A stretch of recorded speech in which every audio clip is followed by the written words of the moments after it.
Okay, good morning, everyone. It is 9 a.m. and we're going to begin our state portion of the review for your to pass your real estate exam.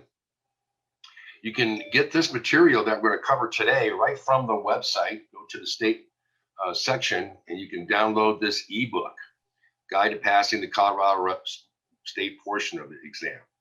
Um, Little housekeeping though, I want to make sure everybody, when you come in, if you would just type your first and last name in to the chat log, so that way we can see who's in attendance and make sure you're getting credit for that, if you would do that.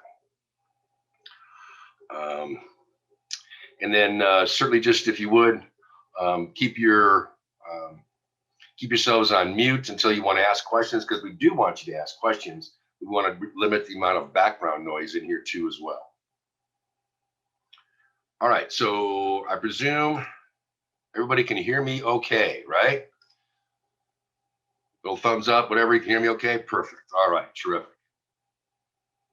All right, so let's begin with learning the laws and the rules and what it takes to do real estate here in Colorado. The cool thing about the American Dream Real Estate Schools, they have this guide, which allows us to, coming in, allows us to review the material without having to actually go into the law books, the Colorado real estate law, and it's pretty dry stuff. I've taught it that way. This is much more interesting. We're going to have some fun with this. You can obtain this download on the website. Go to the state side. I want to point some things out to you up front. Scroll down here a little bit. All right, in this preface. So here's what we've done to help you and assist you in getting through this material. Again, our job here as instructors is to help give you clarity around the terminology, the concepts, bring to the surface areas that we know you're going to get tested on. And with the state material, we've done it in this outline here too as well. So as you go through this material and you see items that are listed in bold, these are known test points. Now, we don't know exactly what's going to be on the test that you get. In fact, you may not know this, but there are several different versions of the real estate exam that you'll be taking. In other words, we don't know if you get one or somebody gets another one and what kind of questions are going to be on those. Even when we take the exams, we're not going to see the same thing, or you're not going to see the same thing that we saw. Whenever you retest, you'll never see the same test again. So that's the purpose. They have different tests. Some tests have more math in it, for instance. I've had students come back to me and say, "Hey, Joe, there was no math on the exam." I said, "You're kidding me, man. Do the happy dance because you lucked out. You got the good one." So we don't know which one you're going to get, but items that are in bold, they are known test points. Now, anything you see in italics in this section here, these are questions that we've actually seen either as an instructor or our students have come back and shared this with us. So pay attention to those for sure, okay? All right. Oh, one more thing. Did everybody also get the PSI guide? I'm going to bring that up here real quick here for us, just to kind of show something to you. Here we go. And then let me share this with you. Okay, you can also get this from our website. This is the PSI booklet or bulletin. And the reason I'm showing you this in here, a couple things. We're about halfway through this. Want to make sure everyone knows how to apply for the test. In here, there's a website or a phone number. You can go ahead and schedule your exam on this booklet. This will show you the number of questions you're going to have on your exams, which you need to be correct, and the time allowed on here. So for your state exam, you're going to get 74 questions, and you get 53 correct. You're going to get 110 minutes. Okay. As you scroll down in here, you'll see different percentages of what questions for certain content that you're going to be getting on the exam. So this is the national area here. Let's get down to the state portion content outline. So here is where you can easily see, for instance, the first section we're going into, duties and powers of the Real Estate Commission. 2 items are coming out of that, actually letting you know how many questions are coming out of that, this little chapter right here. Dean, you've raised a hand before I go any further. What you got, Dean? Is there like disability accommodations for the test, like extended test times that you can do or anything like that? I know they do accommodate for some for disabilities. They have to, but I don't know if it's extending test time. There's two ways that they facilitate the test. One is in person, and they actually do one online now too as well. I don't know of any one of them that extend time. So you'll need to get in touch with PSI and discuss whatever disability or challenge you might have, and they can accommodate that. Okay, thank you. You bet, absolutely. Okay, so here you'll see the items coming out of each content, little subject matter here.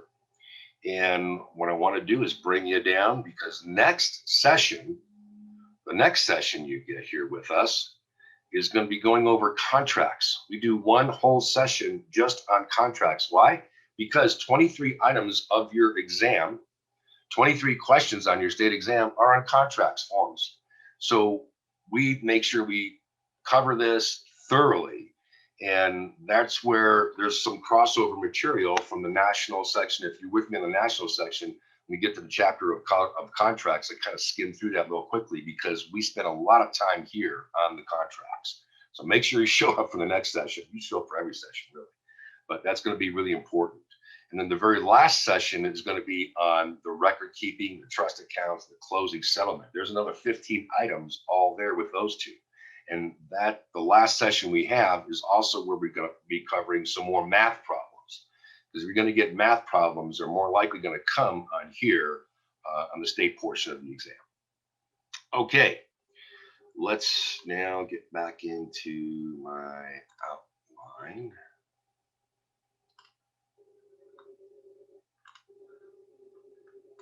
Took me there. Perfect. All right. So here we are. Duties and powers of the Real Estate Commission.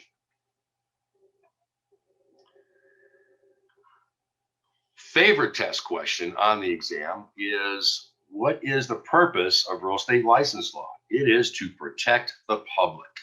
That's what it is there for, protecting the public. There's another way, if there's challenges between you and another agent, or you and your employing broker. For that, you're going to go to the National Association of Realtors Arbitration Committee.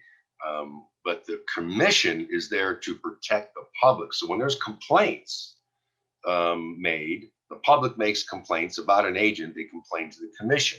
If you have a complaint about an agent that you're working with or your employing broker, you do not take those to the commission.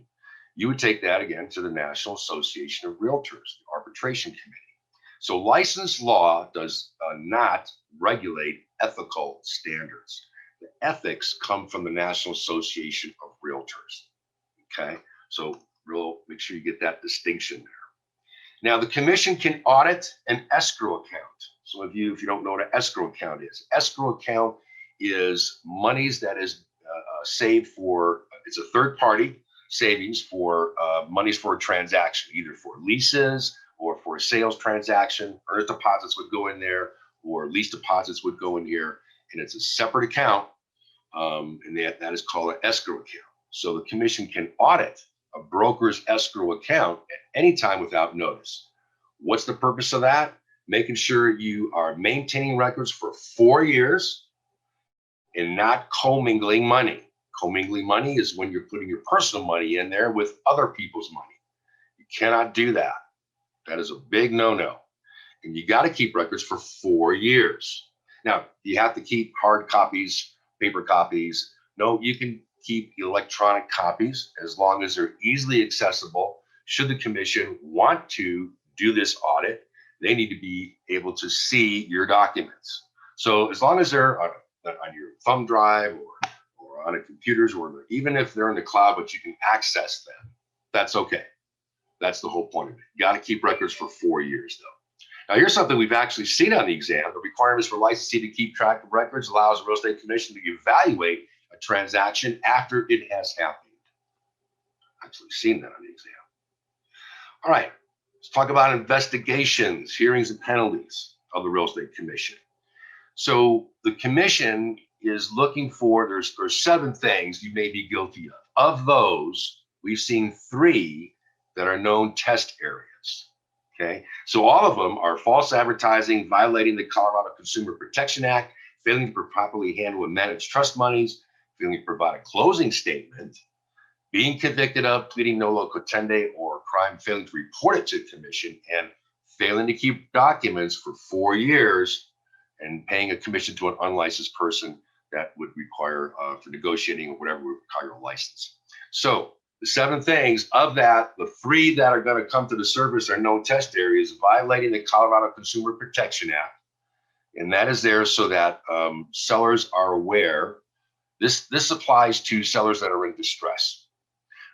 If your property, and we'll review that, you'll see that in here. If your property is in foreclosure, it's your principal residence, and you're selling it to an investor who is not going to make it their principal residence, then they must use the Colorado Consumer Protection form contract, which is separate from our standard residential contract, because it warns the seller that, hey, seller, the person buying your property is probably going to turn around and resell it for a profit. I mean, it says that in a more of a legal language, but that's the essence of it. And the reason is we want to make sure the seller is aware they're not going to be taken advantage of. Okay, we don't want the seller to be taken advantage of. And that's why that form is required when those conditions apply. If you're coming in a little bit late, make sure you put your name and into the chat box so we can make sure you get credit for being here. Appreciate it. All right, now the complaint comes in, and it usually comes in electronically. When that comes in, let me show you how easy it is for the consumer to make a complaint. Okay, I'm going to take you to the, let's see here, let's go share this.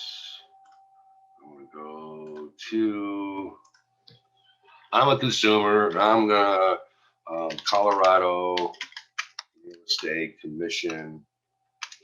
There it is. I'm going to search that because I have a complaint against an agent out there that I've done some business with.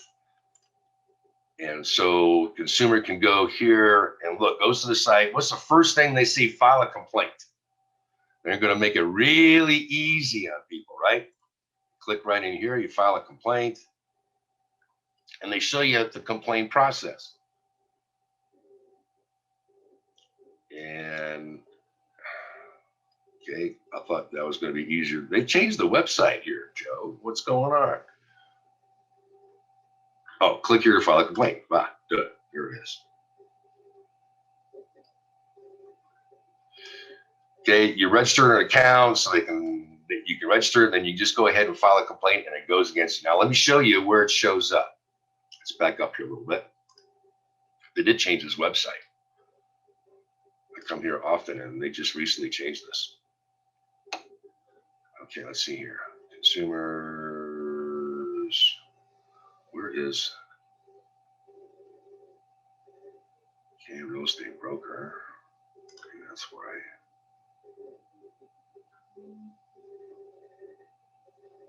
Okay, contracts.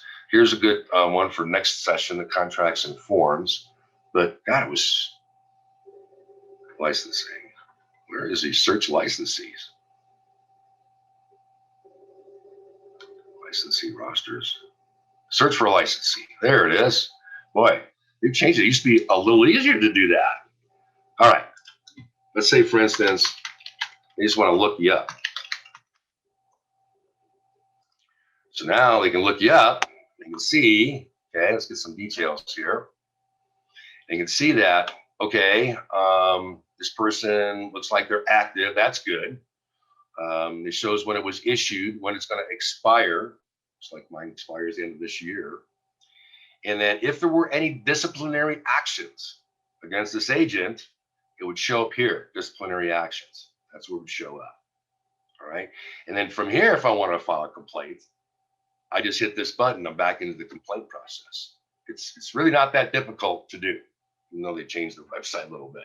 You can get there pretty easy enough, and someone can make a complaint against you. So it usually comes in electronically that way. Okay. All right, let's go back to outline. All right. Now, once the complaint goes into the commission is going to notify the agent who was the respondent. They then will have 14 days to respond to that complaint in writing. All right, respond to the complaint in writing and any relevant documents. So here's a little tip here for everybody. In your transactions, when you have a transaction with somebody, make sure you're keeping notes in the file about the transaction. What people said about what, because you're not going to remember. Remember, you're keeping this for 4 years. So someone can make a complaint for a transaction you did last year. Are you going to remember all the details of that when you've had 20 other transactions since then? Probably not. I mean, you remember some things, but probably not all the details. And it's going to start to get fuzzy as more time goes on, keeping these records for 4 years. So what do? You keep a log in your file, or you keep an electronic log through your email account. You know, when you have a conversation with somebody, back that conversation up. And I'm going to, after we get done off the phone here, I'm going to shoot you a quick email, just kind of recap what we talked about. If you would just reply, make sure that's what we all agreed upon. That'd be great. I'll just keep that for my records. It's that easy, folks. It's that easy. And now you can keep copies of what's happening in that transaction, or keep it a written log in your file. Do something to keep track of what is being said in a transaction, because that's where it comes down to. He said this, she said that, and everybody's pointing fingers, and because somebody's unhappy about something. They said they're going to have an inspection, or an inspector was supposed to come out and they're supposed to check this. And I mean, it just, the wildest things will come up and you'll go, what? I never even thought about. I mean, wow, where are you coming from? And that's why you need to keep logs, keep records, okay? Because if you do get a complaint, anything you keep, you can send up to the commission to support your case. And believe me, you're going to want to do that in that event, okay? Now, prior to receiving the response from the respondent, so while they're waiting that 14 days, the commission does not have any subpoena power. They're not going to obtain records through a lawsuit, and they're not going to take records without cause. So they're going to wait for your response. All right, somebody from the public complained about you. You get notified. You've got 14 days to respond. The commission is going to wait for your response. When they get their response back from you, first thing they can do, look on the service, and they can go, okay, we're just going to dismiss the complaint. There's nothing there. Or they're going to look at it and say, geez, you're kind of, you know, what you did wasn't an infraction of the law. However, it wasn't good. Something you did just, you know, didn't mesh well. I mean, it just wasn't good. So it's nothing that you've broken the law of. No rules were found to be violated. However, the thing you did wasn't good, and we're going to admonish you. It's the lowest level of discipline. You're like on the verge of doing something bad, really bad, breaking some laws. And here's the thing. If you continue to do those actions, the commission's going to be watching now. If you continue to do those actions, then you could be brought up. So make sure you change your ways after you get something like this, right? You lucked out. This is not going to show up on that screen that I showed you where it shows the disciplinary action. So if this does happen, it's not going to show up. All right. I could have had 20 of these things and it wouldn't show up, but I didn't. Never had one of those. If they decide that there is enough to actually take it to the next level, then we're going to generate an investigative report. And that's what you don't want to happen. Because here's what happens when it goes to that level. It's going to be sent to an administrative law judge. If you don't have this, you should have highlighted this. Administrative law judge. That's the person who's going to hear the case. And when they hear the case, they're going to determine if the licensee should be censured, suspended, or a permanent revocation of your license if you're found guilty of that case. The judge is going to hear it, and they're going to give their recommendation back to the commission. The judge cannot take action against your license. Only the commission can do this. The commission giveth, and the commission can taketh away. Those are the only entity that can do that. All right. So again, look at the process, how it works. Complaint comes in, 14 days, I have to respond to that complaint. So submit all my supportive documentation. All right. And then now, commission looks at it, nothing's there, we're gonna dismiss it. Or they say, you kind of on the fringe there, buddy. How about, or here's what we're gonna do, letter of admonishment. Okay, don't do that again. Or they're gonna start an investigative report, back goes to the judge.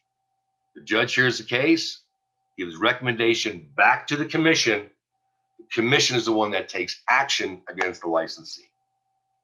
Okay, is that making sense? How that works? Get that flow correct. Now, in addition to whatever the judge says back to the commission, suspend this person, do this, the commission also can impose a fine not to exceed $2,500 for each offense. And here's how this works, a little tip. They typically go in groups of 4, magically. They'll find if there's offense you made, more than likely you're just running roughshod. You're just not paying attention or something's happening.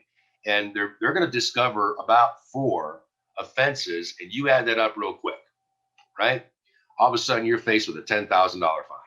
It just, when I hear about these cases, it's usually the average of the fine, $7,500 to $1,000 to $10,000. So it's not cheap. Make sure you keep your records and you do the right thing, right? I'm going to help you do that. Now, if you've really done something bad, okay, because the commission cannot do monetary damages or impose jail sentences. I mean, if you've really done something, then that could be referred to the district attorney.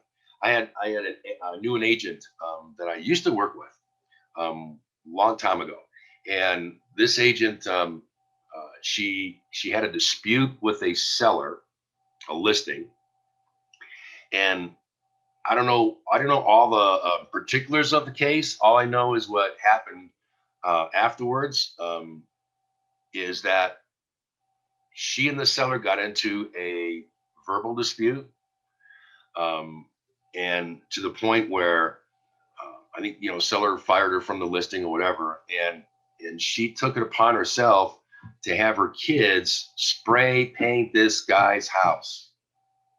Yes.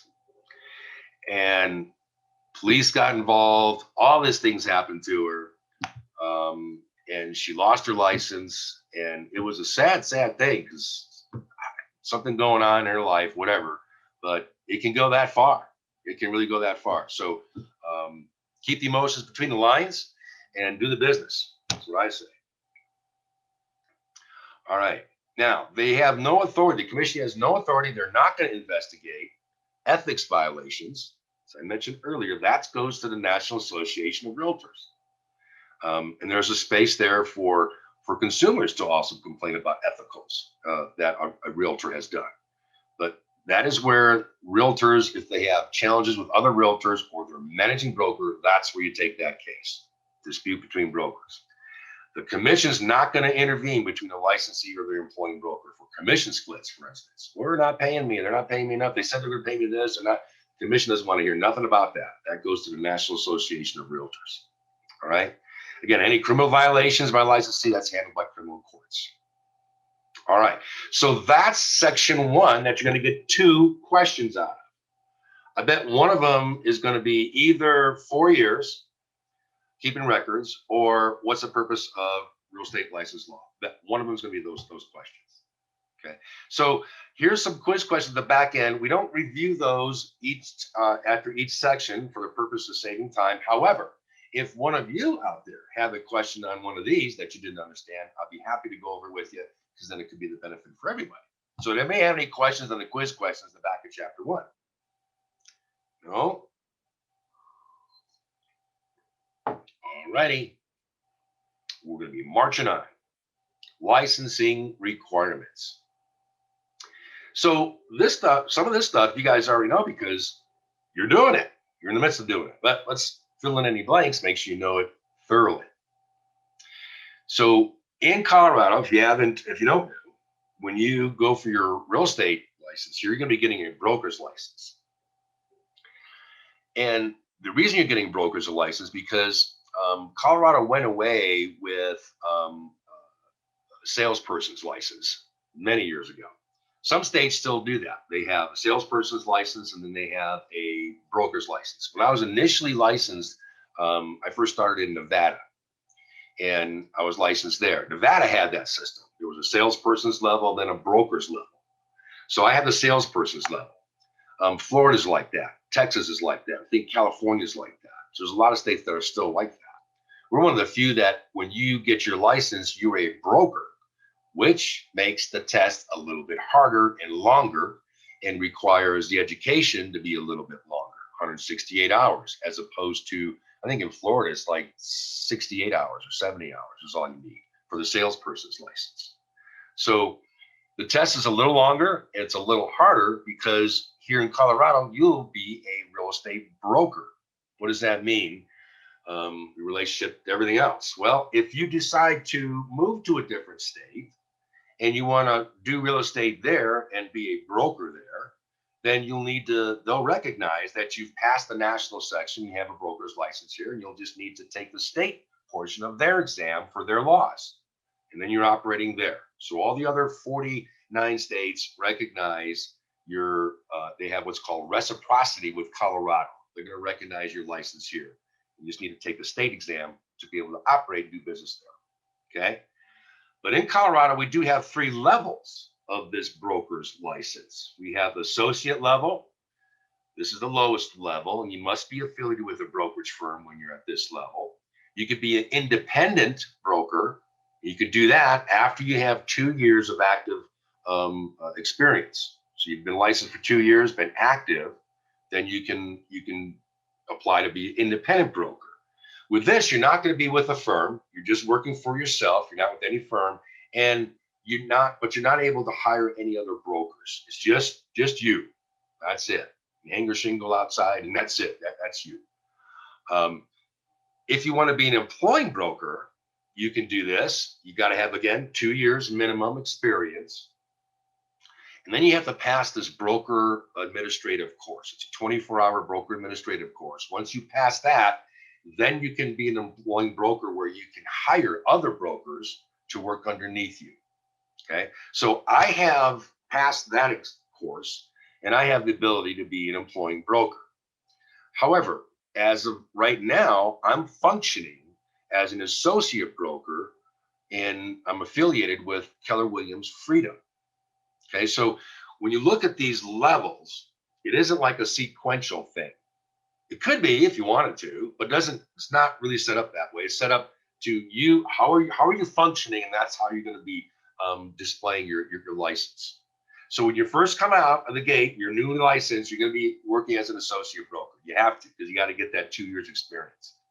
After the 2 years, if you decide you want to be an independent, not be affiliated with a firm, then you can do that. You don't have to take any additional courses. You can just be independent. Okay, you're not paying any fees to anybody else, and you get all the commissions. Or if you decide you want to open up your own company, you just got to pass this administrative course. So it's how you choose to function. All right, how you choose to function is where you're going to land as a level. All right. You can also get a license and be a non-resident broker. So you don't have to be a resident here and still get a real estate license. You can get a real estate license in different states, folks. If you want to get a license in every single state, then go for it. You can do that.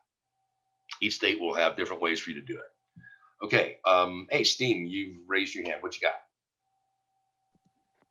got? So what do you have to do to become to do an independent broker, to be an employing broker? You have to take the 24-hour admissions course. How do you get from associative to independent? Again, 2 years. Let's go back here again. Look at that. Make sure you see the distinction there. Independent, all you got to have is just 2 years of active experience. So after 2 years of being in the business, being licensed, you can change your status from associate, being affiliated with a firm, to be independent. Okay? Thank you. Yeah, thank you. You bet. All right. Now, back to non-resident broker. Again, you don't have to be a resident to be a broker here. But if you are a non-resident broker, you've got to have these two things here, though. You got to have an office in your home state. Actually, three. You got to have an office in your own state. You got to agree to keep all your trust funds, that escrow again, what I was talking about, into a Colorado depository. You can't put it in a bank in your home state, wherever you're at. You got to put it in a Colorado bank. And you've got to adhere to any kind of Colorado laws. So just because you're living in New York, but you're licensed in Colorado, you don't go by New York law. You got to go by Colorado law if there's any dispute about that property. Okay. This next paragraph down here, you can read through this. I don't see you being tested on this. This is just an area if you've got an active license level in a different state. There's a method of you getting licensed here without having to go through all these classes, depending upon your experience. They go through a pointed system to do that. So you can read this, and if you have any questions, I can, answer those for you. But it's not something we've seen on the exam. It's pretty technical. I don't see you being tested on that. All right, here's some acts requiring a license, right? Anybody selling or leasing property for others for a fee, you got to have a real estate license. So you can show people properties and help them get into it and all that kind of stuff. And if you don't charge a fee, you don't need a license. Why would you be doing that? I don't know. I've actually had people tell me that's what they do. That's why they want to get a license. So, okay, maybe that's your thing. Once you are asking to get paid for it, you've got to have a license. If you're selling a business opportunity that involves real property, you have to have a license. Now, there's a question on here we're going to dissect about that here in a minute. Anybody selling real estate options, you need a real estate license. What's an option? So you find a seller and you say to that seller, would you consider selling your house at X amount of dollars within a certain time frame? Seller says, yeah, if you find me someone who can buy that for that amount of money within the next month, I'll go ahead and sell it. So then you secure, that's an option. You secure that in writing, and then you go find a buyer to meet that option need. That is what an option is. And for that, you need a real estate license. All right, here's something we've seen on the exam. A real estate license is needed to sell a store with a 5-year lease. So this speaks to that first area there or the second point, business opportunities that involve real property. So they're selling a business. Because the business has a 5-year lease, that's why you need a real estate license to sell that business, because the lease is tied to it. And a leasehold is an interest in real estate, even though it's not an ownership of real estate. So if the business would have been a virtual business and there was no brick and mortar, it was just a virtual business, you can sell those. You don't need a license, a real estate license to sell those. That's like a business broker. But when real property is involved, either leasing, owning, anything like that with a business, now you need to have a real estate license to sell that business. And that goes more like commercial real estate. All right, there are some exemptions from licensing. If you're working directly for a home builder, you're an employee of that home builder, you're not required to have a real estate license here in Colorado. So when you go to some of these new home communities and you see that salesperson, smiling salesperson back there, reach you into that community, they could be licensed. They don't have to be. That would be up to the builder and whatever policies they have for their employees. I used to be a sales and marketing director for a local home builder for several years. I did have my employing broker's license. So anybody that had a real estate license, I would just have them hang their license with me.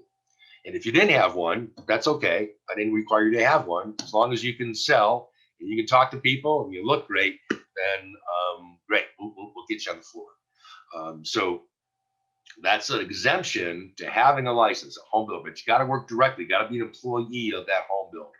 Just like if you were a salary employee of an apartment complex, you can also be the property manager for that, and you don't need a real estate license. However, if you're negotiating leases, when you're negotiating a lease, that you do need a license for, a real estate license, because that's a specialty when you're dealing with contracts. An attorney, if they're working on some property for one of their clients, so they have an estate maybe they're working on, and they want to sell some of the property in that estate, they can do that for their client. They don't need to have a license because it's for their client. That doesn't allow them to do a side business in real estate with their attorney's license. For that, you need a real estate license. Okay, so as long as you're doing it for the client, then they don't need that. On the exam, we've seen this: the sale of real estate securities requires a securities license, not a real estate license. Securities are stocks. For that, you need a stockbroker's license.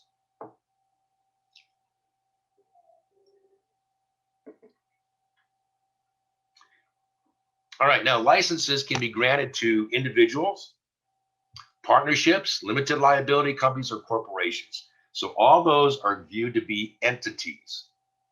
And what those entities would do is they would designate a broker to be the employing principal, the managing broker.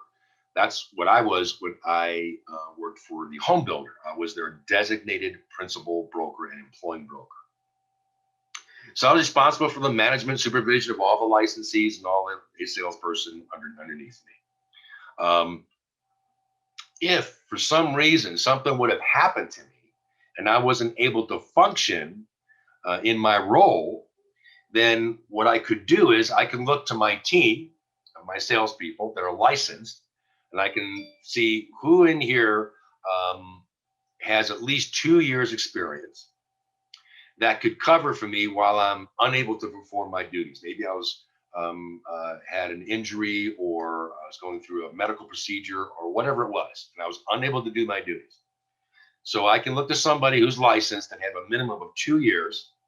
I can say, look, I want you to take this role on for me. I know you don't have the employing broker's license, but take this role on for me because I'm unable to do that. Okay.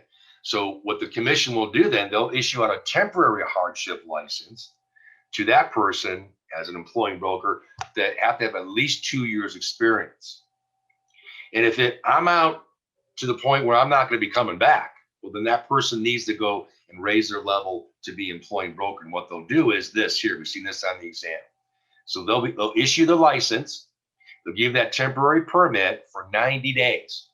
And then you can renew it for another 90 days. So this gives ample time for that person or for the company, either that person to get their employing broker's license, or for the company to go and search and seek somebody out that already has that employing broker's license to replace me. Okay, so that's how that would kind of work. License maintenance. You got to renew your license every 3 years. So once you get your license, you're good for 3 years. It will expire on December 31st of that third year. You might have seen them when I showed you my license when it was going to expire. It's expiring at the end of this year. So I'm at my end of my 3-year cycle. Okay. But when you first get licensed, you folks out there right now in Zoom world, when you pass your test and you first get licensed, here's how it's going to work with you, because you'll be getting your license at a different part of the year, different time of the year. So this is how the commission is going to get you on the schedule so that you'll be renewing at the end of the third year on December 31st. They do it this way. On your first year, when you activate your license, you're going to renew it at the end of that first year. Okay? You'll have your first renewal at the end of the first year. So if you get licensed next month, at the end of this year, you'll have your first renewal. And then you'll be good for 3 years after that. Now, on your first renewal, since you have just passed your real estate exam, you're not going to be required to have any continuing education. In fact, at any point when you take this exam, even after you're licensed and you pass that exam, then that is all you need to do for your continuing education. So first year, you're going to renew at the end of the year, and then you'll have 3 years to go. You won't have to do any continuing education on that, though. All right. So now you're on your 3-year cycle. Now let's talk about the continuing education you have to have. Everybody's got to complete 24 hours of continuing education on every 3-year cycle. And of that 24 hours, half of it, 12 hours, must comprise of a mandatory annual commission update course. And it's a 4-hour course rather, 4-hour course that you have to take, and you take it every year. So in your 3-year cycle, there's 4 times 3 is 12. There's your 12 hours. That's half of your requirement for continuing education. Where do you find these update courses? Well, you can find them through American Dream, Real Estate School, and Thrive. You can actually get that course for free, as all your continuing education courses you can do for free through Thrive. Pretty exciting stuff. We like free. Let me show you how this person, as an example, did it. So they got their license and they had their first year. They took the annual commission update course, got their 4 credits, and they didn't do any electives. Perfectly fine. They're okay. The next year, they did their annual commission update as required, and they did 4 hours for contract course. So that was an elective. So far, so good. The following year, this is their renewal year. They did the annual commission update. And now they took this broker safety course and negotiating skills, 4 hours each there to get their 12, because they were short 4, right, for the electives. Now they've got their 12 hours or their annual commission and their 12 elective hours. They got their 24. They renew their license at the end of the year. No problem. Okay. Here's something we see on the exam. The class you take when you become a realtor, National Association of Realtors Ethics class, that will count towards your elective hours over here. Okay. I think they're like 2 or 3 hours you get for that. Now, what happens if you didn't complete those requirements? As I mentioned earlier, you just take the state portion of the exam and you pass it again. Anytime you take the state portion of the exam during your active licensing, you pass it, you don't have to take any more continuing education. Now, some of you may be thinking, really? You want me to go take that exam again? If I'm lucky to pass it the first time, I'm never taking that test again. I understand that. I get it. So then make sure you're on top of your 24 hours, your continuing education. Because again, you can find all this continuing education through Thrive. Title companies also offer a lot of continuing education. Some of them do it through Thrive. Your employing broker typically will offer at least the annual commission update course through your brokerage firm, wherever you're at. So if you really do, some people like to take in-person classes, which I understand. So however it's going to be done, make sure you stay on top of this, and you won't get behind. You want to take this exam ever again. All right. Second option, though, there is a second option, is you can take and pass this 24-hour broker reactivation course.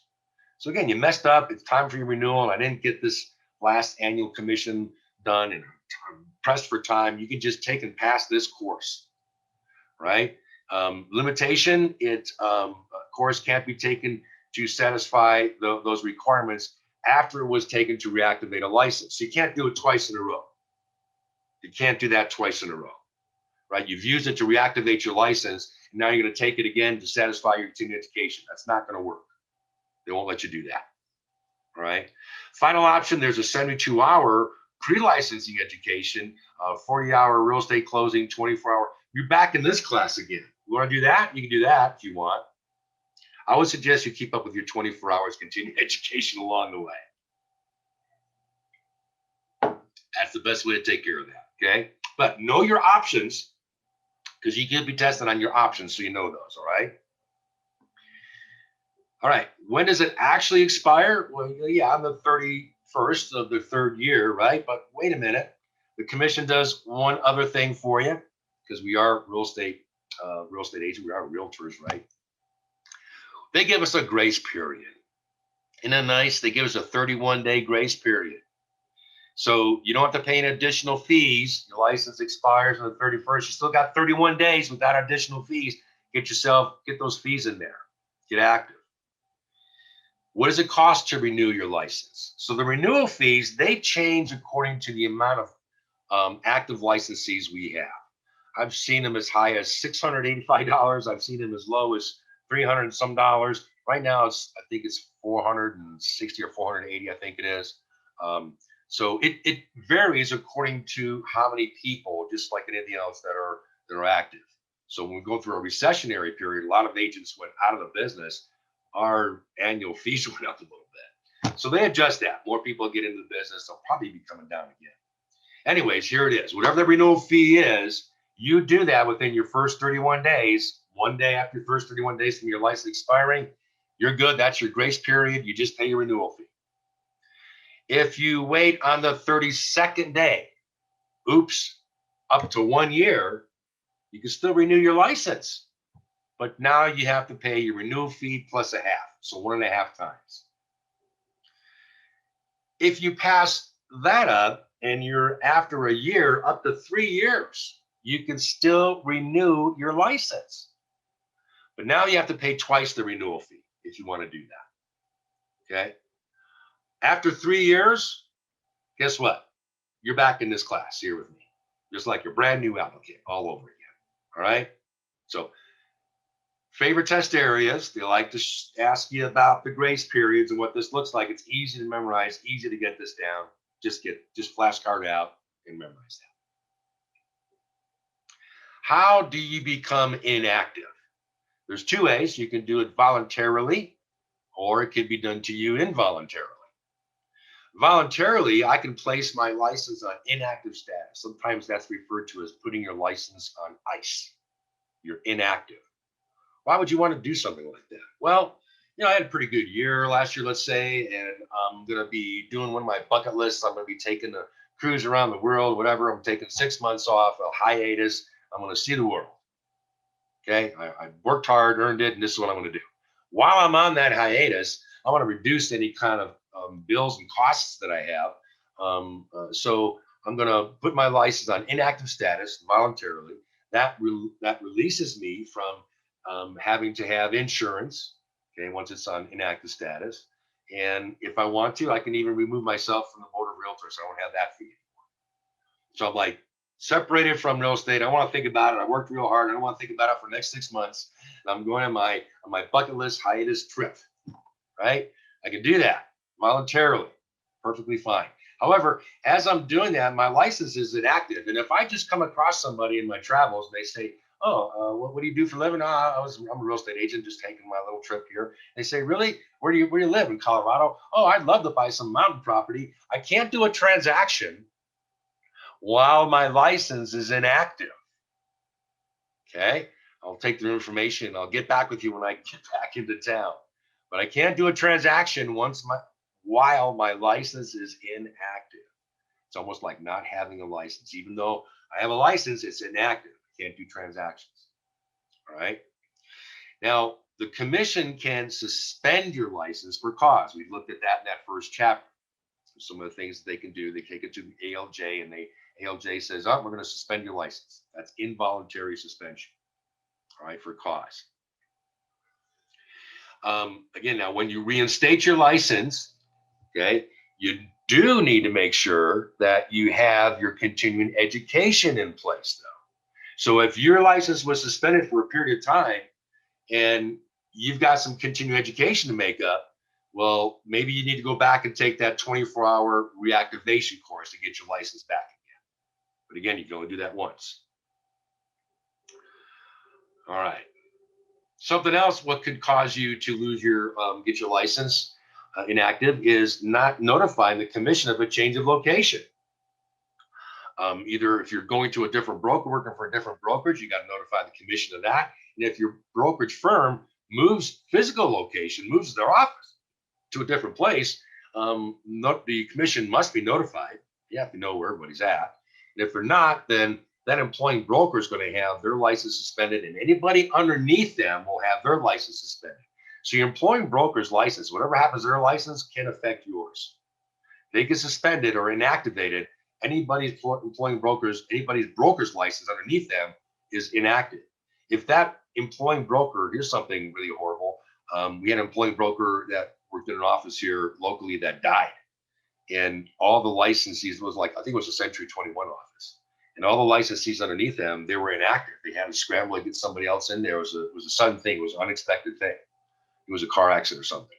And they had to find somebody to replace that person in order to reactivate everybody's license. So if you're in the midst of a transaction, that happens, you're like, oops, Got to stop, got to fix this. And then that was quickly remedied so everybody continued to do business. Whenever your employing broker's license is in jeopardy, that will affect you. You have a question, Ace? Yeah, so when your license is inactive because of something that happened to an employing broker, let's say they pass away, and then you replace the employing broker, you don't have to do the like a 24-hour. No, you have to do any of that stuff. You just, the new employing broker is there, and they you just sign where you transfer your license over to them. Okay, thank you. You bet.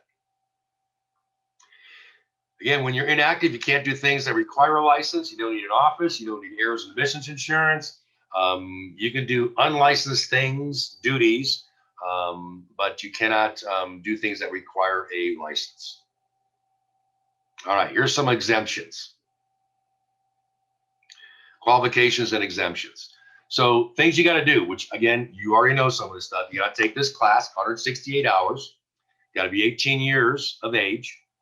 Got to submit your fingerprints to the Colorado Bureau of Investigation. So we're, if you've been with me from the national up until this point, I'm going to say, okay, now it's time to go do that. Submit your fingerprint card into the CBI to get that going. That could take 3 to 4 weeks for them to get back with you on that. And what you don't want to happen is you've gone through the course, you've passed the exam, and they're not going to issue a license to you because you didn't do this background check. I've seen it. It's not pretty because you're like waiting to go. I'm waiting to go, but gosh, I didn't get the background check. Make sure you get that done. About halfway through, wherever you're at in this course, start to work on that and get that done. Okay. And they're just going back 7 years for any felonies. That's all they're doing. They're not looking for misdemeanors or DUIs or any of that kind of stuff. Felonies. And of that, they're really looking at things that you might have done to hurt the public. You got to be lawfully present in the United States. You got to pass this exam given by PSI. Again, there are 2 portions of the exam, national and state. You can retake whatever portion you don't pass as many times. You can take this test as many times as you need to pass. Okay. And I'm going to say one thing about this here. For folks that are taking their time out of their life, like you, to go through this course, and you have a goal in mind to get your real estate license, you have a goal in mind to change your life. And let me tell you, real estate will do that. I've seen it for a lot of people do that. And you get to the point where you take the test and you don't pass the first time. So are you going to get discouraged? You're going to say, forget this. I'm not going to be able to do this. No, don't do that. That's foolish. Come on, people. You put some time and effort into here. We're behind you 100%. You keep on coming to these classes. You really having trouble? Email me. Get in touch with one of the instructors. We'll figure this out. We're going to get you through this. Okay. You can continue on coming through these classes and continue to get access to the course until you can pass it up to 6 months. So we're here to help you. Don't give up is what I'm trying to point out here to you. I've had people that have taken the test, they don't pass it the first time, and they've retaken it. I have one student that took it 5 times before they passed the exam.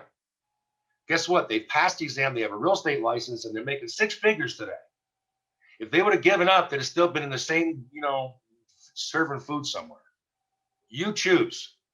Don't give up. You've gotten this far. Push it all the way through. Push it all the way through. Reach out to whatever assistance that you need. Will help you get through there, okay? All right. Your score, once you do pass, is good for a year. Some folks are budgeting to get into this business. I get that. I had to kind of do that a little bit. So if you're budgeting to get into this business, I got a full-time job, but I got to have income coming in to pay the bills. Okay, I get that. So you pass your exam now, you're good for a year. So now you budget when you can pay the rest of it. You can pay your MLS dues to get into business. You can do that up to a year. E&O insurance. Every active licensee must have this, errors and omissions insurance. What is it? It protects against financial loss from any oversights you do or mistakes you make and fill out your form and doing your business. To give an example here of listing, the seller says to exclude the refrigerator. I'm taking my refrigerator. You list the property and you neglect to exclude that from the listing. So buyer purchased the property fully expecting to have a refrigerator in there, which you should because you didn't exclude it. Seller is a little upset with you because now they can't take the refrigerator. That's a mistake you made. You could make that claim against your errors and omissions insurance. Okay. Probably I would be buying a refrigerator because my commission would be able to pay for that rather than have my premiums go up. That's just personally what I would do. Okay. But everybody's got to carry it. Every active license has got to carry it. These policies are an annual policy. They go from January 1st to December 31st. So if you're getting in sometime mid-year, then they'll prorate that for you. And then you'll be on January 1st, you'll have a full premium.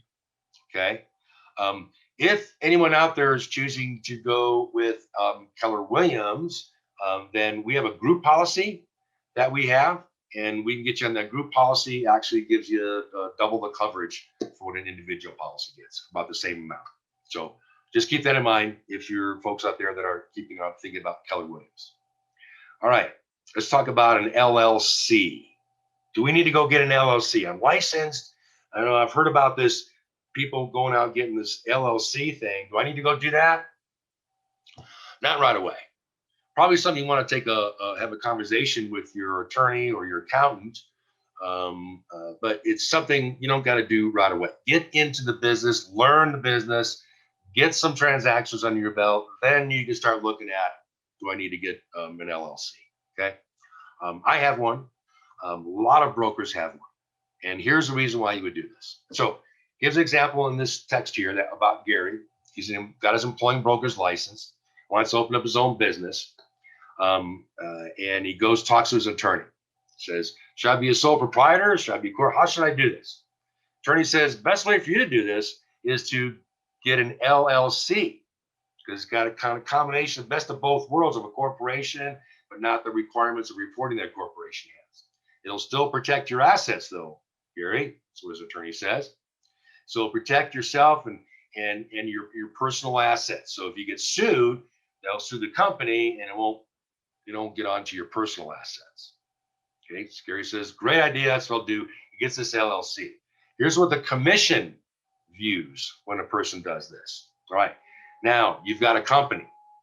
So your errors and omissions insurance, every active individual licensee's got to carry it. Now that you have a company, that company's got to carry it. That's now an entity. So now the company's got to carry errors and omissions insurance. Gary's got to carry it. Any licensee that he hires underneath him has to carry their own errors and omissions insurance. Okay? So you see how that's working. Once you start an LLC and you start a company, then you're going to have errors and omissions insurance for that company.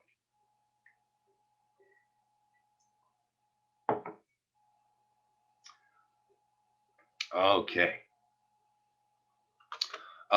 Again, that's renewed every year. All right. That wraps up chapter 2. How do we do, folks? Ace been asking some great questions along the way. Anybody else have any questions that you might have on this section to give you some clarity? Making sense? You with me still? Okay. All right. We're marching on. All right. These are the requirements that govern the activities of a licensee. So we're starting to get a little deeper. Our first rule is going to be in here, Rule E13. Hooray. Where we're talking about those trade names, broker admin stuff, commissions and rebates. This is some important things. All right. And listings, handling of documents. Practice of law. This is going to be interesting for us. Okay. So first off, we start with advertising. Okay, we got some really complicated advertising rules here, guys. Make sure you get all this. Now, pay attention. When you advertise in Colorado, okay, what's the rule for advertising? You got to make sure on your advertisement, drum roll, please, your firm name is included. Period. End of story. That's the requirement. That's all there is in Colorado. It's not that complicated. When I was in Nevada, there was some complicated things I had to do in there. We had to make sure the font size was a certain relationship size to the other size letters, and it was crazy. Not here. Just make sure your firm's name on your advertisement. Now, what's your advertisement? That's any kind of print ad or media ad, social media ad you might do, your email, your Facebook, you have a Facebook business page, your LinkedIn, all that kind of stuff. If you're going to be promoting yourself or your listings or whatever, make sure you have your firm's name on there. That's the requirement in Colorado. Probably would be a good idea to have your phone number, email, and other contact information on there, but it's not a requirement. The only requirement is your firm's name. And it's got to be the full name too, folks. So like I said, I'm at Keller Williams Freedom. Now, if you notice, there's 4 Keller Williams offices in town. There's Keller Williams Freedom, Keller Williams Client's Choice, Keller Williams Partners, and Elite, I think there is. And so I have to get the full name. It's like there's different Remaxes out there. Remax Professional, Remax Partners, Remax, you got to have the full name, not just the franchise name, in other words, okay? So they know where you're at. All right, real complicated stuff. Not so much, really easy stuff. All right, let's talk about employer-employee relationships. Now, you saw this where you can become an employing broker, right? After 2 years, you pass that broker admin course. And you can have other licensees employed underneath you. Does that mean that now they're employees as defined by the IRS? And you guys start taking taxes out and all that rigmarole? No, it's not what it means. So here you're going to learn where we're using this verbiage in a different manner than what the IRS definition is. So when I say we have this employer-employee relationship with a brokerage firm, it's not that they're going to be taking taxes out. I have to report a certain time. I have a schedule. I have a uniform I have to wear. That is the definition of an IRS employee. So if they're doing that to you, well then, yeah, you should, and they're not, and they're treating you as an independent, that's wrong. Then you are an employee, because that is a definition. When they're giving you a schedule, time to show up, that you have to be there, their requirements of quotas or meetings and their dress codes, that's you're now an employee. So as an independent, you don't have those requirements, but we refer to the relationship that we have with our brokerage as an employer-employee relationship. All right, because we're all the independent contractors as a real estate professional. We're going to get a 1099 at the end of the year showing our gross income that we made. It's up to us to make those quarterly payments into IRS. It's up to us to get any health insurance if we want to have anything. It's your own business, folks. So you got to provide all those things that an employer, if you'd be working for them, would be providing. Okay. All right. Other requirements, if you have less than 2 years experience with all you folks out there, when you get at your license now, you're going to have less than 2 years. The commission has a requirement for that employing broker to give you a high level of supervision. High level of supervision. What does that mean? Training on the company policies and procedures, close supervision, assistance with closings, including attending closings if need, assigning other brokers to attend those with inexperienced brokers, reviewing all the executed contracts, and being able to be available to answer questions. So I've had this role where I've been assigned, new brokers and watching their activities and looking at all their contracts and everything. That's high level of supervision. Okay. Now, interesting is this next point down here, which we've seen on the exam. Employing brokers are not required to attend inexperienced licensees' closings or first listing appointments. Wait a minute, Joe, didn't you just say up here that they got to attend the closings? Okay, here's how it works. The employing broker needs to be available to answer questions at a closing with an inexperienced broker, or answer questions with an inexperienced broker at a listing appointment. They're not required to physically attend, but they've got to be available to answer questions or have somebody who is experienced assigned to them available to answer those questions. All right. So when you go on your first closing, you're probably going to go on it on your own. When you go on your first listing appointment, depending upon where you're at in your training, you may go on that on your own. As long as you do have an experienced person now that can answer questions for you, that will suffice as a high level of supervision. Again, that's in addition to the training that you're going to be getting, company policy and procedures, in addition to that. Okay.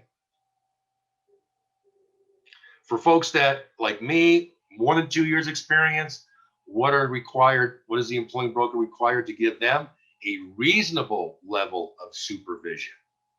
And that is done by providing the company policy manual, making sure everybody's read it. So we sign that we've read it. Review the executed contracts to verify they're properly prepared. Review the files to make sure all the documents are present and they're compliant. Okay, there's documents in each transaction of things that need to be in that file to be compliant by the real estate commission. All right, we'll be reviewing some of that when we go to contracts. Here's something we see on the exam. Employing brokers must review 50% of all contracts and be reasonably available to answer questions. Okay.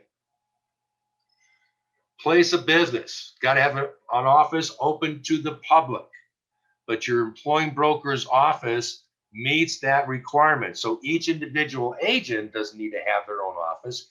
If you're an independent, you would. It's one of the things you might think, oh, I'll just be an independent after 2 years. I can just work out of my home. Nah, you're going to have some type of an office open to the public with handicap stuff in there, because you're going to be under ADA, making sure your stuff is handicap accessible. So that's a little nuance people don't think about when they're independent. You have an office. But if you're associated with a brokerage firm, that firm's office and facilities suffices. You don't got to get a separate office. All employing brokers, they are expected to have, it's a rule, to have an office policy manual that is given to all the agents, and they sign that they've received it. In there, they're going to describe the rules for agency. We're going to be talking about agency coming up here, so we'll leave that for that area. But the rules for agency for that office will be described in that office policy manual. Okay. All right. Commissions, rebates, referral fees. Commissions are negotiable between the parties. This is part of your antitrust rules that you learn as well, is commissions are negotiable. There is no set commission in any area, any region. There's no, this is the average commission. This is what you all charge. You know, the public will try to pin you down that way. You know, I want to list my house. What do you charge to list it? I don't know. We have to come out and take a look at your house, meet it, see what we need to do to get it sold, and it's negotiable. Yeah, well, y'all charge the same thing, don't you? I mean, what are you going to charge if you come out here? I don't know. We don't charge all the same thing. There is no standard fee. I have to come out and see your property before I can determine what it's going to take to market and sell your property, and then we'll discuss what the commission is going to be. Well, I'm not going to let you come out until you tell me what your commission, what you're going to charge me. Which is, well, sir, the commission, I can tell you it's going up. The more problems, your challenges you're giving me, because you'd be a difficult seller. I think I'm charging you more all of a sudden, right in my mind. Right? I mean, it's negotiable. The point I'm making here, there is no set commissions. Just get that out of your mind. It's negotiable between the parties. Now, you could have an office policy for your brokerage that says, if you work here, this is what you'll be charging for your listings, or you will charge no less than this amount for your listings. That could be in your policy manual, and that's okay, because that's part of your brokerage firm's policy. That's different. You can say, okay, well, this is my brokerage firm's policy for their commissions, and I can't negotiate that any further. This is it. And if you don't like that, well, then you hire somebody else. You know, you have choices out there. There's other brokers on the shelf that you can choose, right? Just make sure kind of you get that that straight. Again, this refers to the Sherman antitrust laws. If any two brokerages come together and they say we're going to start charging a certain amount, that's a violation of the Sherman antitrust laws. You cannot do that, right? Two different brokerages or more brokerages coming together and say, hey, we're going to give ourselves a raise. We're going to charge everybody a % more than we're usually charging. No, that's collusion. That's a violation of the Sherman antitrust laws. All right. Okay. Sure. Question. Go ahead. Can you go back up? Sure. Okay, so I was confused about this. So just to make sure with your explanation, this is right. You're saying that if two firms get together, it's like, hey, I've been charging X amount, you've been charging X amount, let's both raise our commission rates by $5,000. Yeah, sure, yeah, we could do that. Sure. That's a violation of the antitrust law. Sure enough. Yes. Yep. Okay, thank you. Yep. That's a perfect example of violation. All right. Hey, here's our first commission position statement. So let me explain to you how our laws work. So we've got our commission laws, our rules, and then we have what's called commission position statements that refer to those laws. These statements are put forth by the commission to give clarity around a law that perhaps either the public or agents needed some further clarity because of cases that were being brought. So the commission has put forth a position statement. It's called CP 12, Commission Position Statement 12. Now, you're never going to get a question on the exam saying, here's something, was this CP 12, 11, 10, or 9? You're never going to get that, okay? You're not going to get questions like that, right? So don't worry about memorizing CP 12 goes for what. Just know it is a commission position statement and what it is. And what it is about rebates, this one is. Rebates of your commission. Can you rebate your commission to your client, to an unlicensed seller or buyer who is your client and a principal in a transaction? The answer is yes, you can do that. It's perfectly legal. Here's what it looks like. Here's how it looks. You're working with a buyer and you're working with a soldier. We all know that they barely have 2 nickels to rub together, and you've got them budgeted to get into this house. They don't have put anything down payment because using your VA loan, and you got the seller paying most of their closing costs. So they're getting into this house like almost for nothing. You're the hero, right? But there is about a $500 that they have to put up to cover their part of the costs. You get a phone call a few days before closing. And the phone call usually goes like this: Joe, we got some problems going on here. We have to cancel the deal. 2 days before closing. What do you mean you have to cancel the deal? Well, our car, the transmission went out. It's the only way I can get back and forth to work. It's going to cost me what I need for closing. That $500 is going to dip into that. I'm not going to have enough money because I don't get paid until after the closing. So I'm not going to have enough money to do it. We have to cancel. Okay, now your job at that point is to remain calm and say, let's talk about this. What can we do to resolve this? So you're telling me that your transmission went out. Yeah, and it's going to cost me $400 to get that thing fixed, and I need $500 for closing. I'm not going to get paid until after the closing, so I'm not going to have the money. I got no place else to get it. I can't borrow it. I know I'm tapped out. I can't do this. I'm stressed out now. Okay, remain calm. Everything's going to be okay. I'm going to help you. It's going to be okay. We're going to get you into this house. You've gone too far not to get into this house. You deserve it. You and your family deserve this. We're going to get you into this house. Here's what I'm going to do. I'm going to take part of my commission that I'm going to make on this, and I'm going to tell the title company to take $500 of that, and I'm going to apply it to your closing out of my commission. Really? You do that for me? Absolutely. Are you kidding me? I'm not going to let you guys not get this house. You guys love this house. You're getting into this house. So you just get that transmission fixed, and I'm going to cover your costs. You're getting in. We're going to show up at closing. I'll see you in 2 days. Joe, you're a hero. We love you. Thank you so much. We'll see you in 2 days. That's what it looks like, and that's what you can do.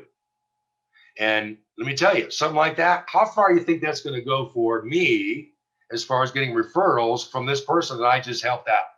Because I am the hero at that point. They're getting into their house, if it weren't for me. They're going to refer all their friends and family and everybody to me. That's how this business works, right? Always do what you can to make things happen.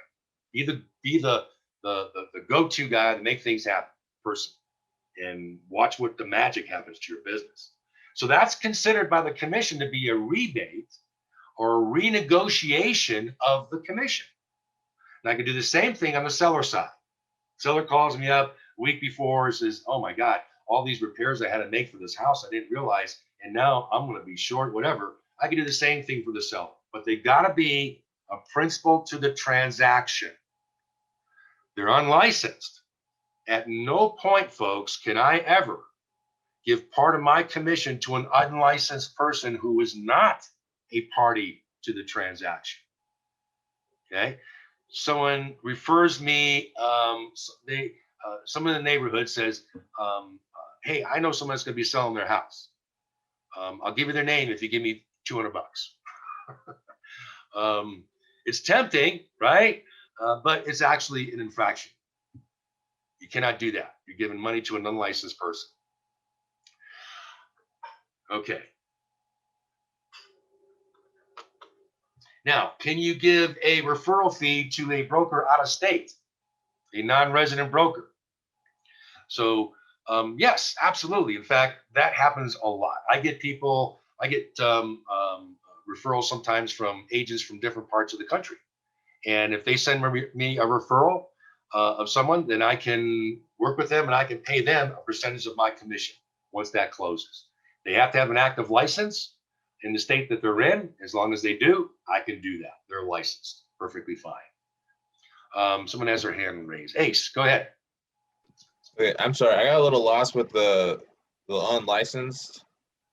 So wouldn't the person that who couldn't pay the $500 be unlicensed, or did I miss something? You sure did. I want you to, slow down and pay attention to your show a little bit because you're missing some of the stuff. Yeah. It says up here, you can do that as long as they're a principal to the transaction, right? You got to be a principal to the transaction. Where's it at? Here it is right here. So you can do that, but they got to be a principal party to the transaction. They're unlicensed, but they're a buyer and seller, and they're a principal. Okay. You got it? Yeah. Okay, good. That was what was confusing me. I didn't know what that meant. So thank you. Okay. Yeah. And when you're a principal, you are a party to the transaction. You're the buyer or the seller. Then you can get a rebate back from your agent. That's the only way you can do that as an unlicensed person. Okay. All right, let's see here. Out-of-state broker did that.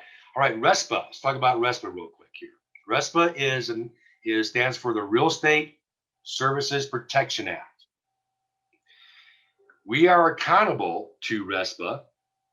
We'll learn more about RESPA in the national section. So if you're kind of fuzzy on it, don't worry. You'll cover that in the national section more. We go further in depth there.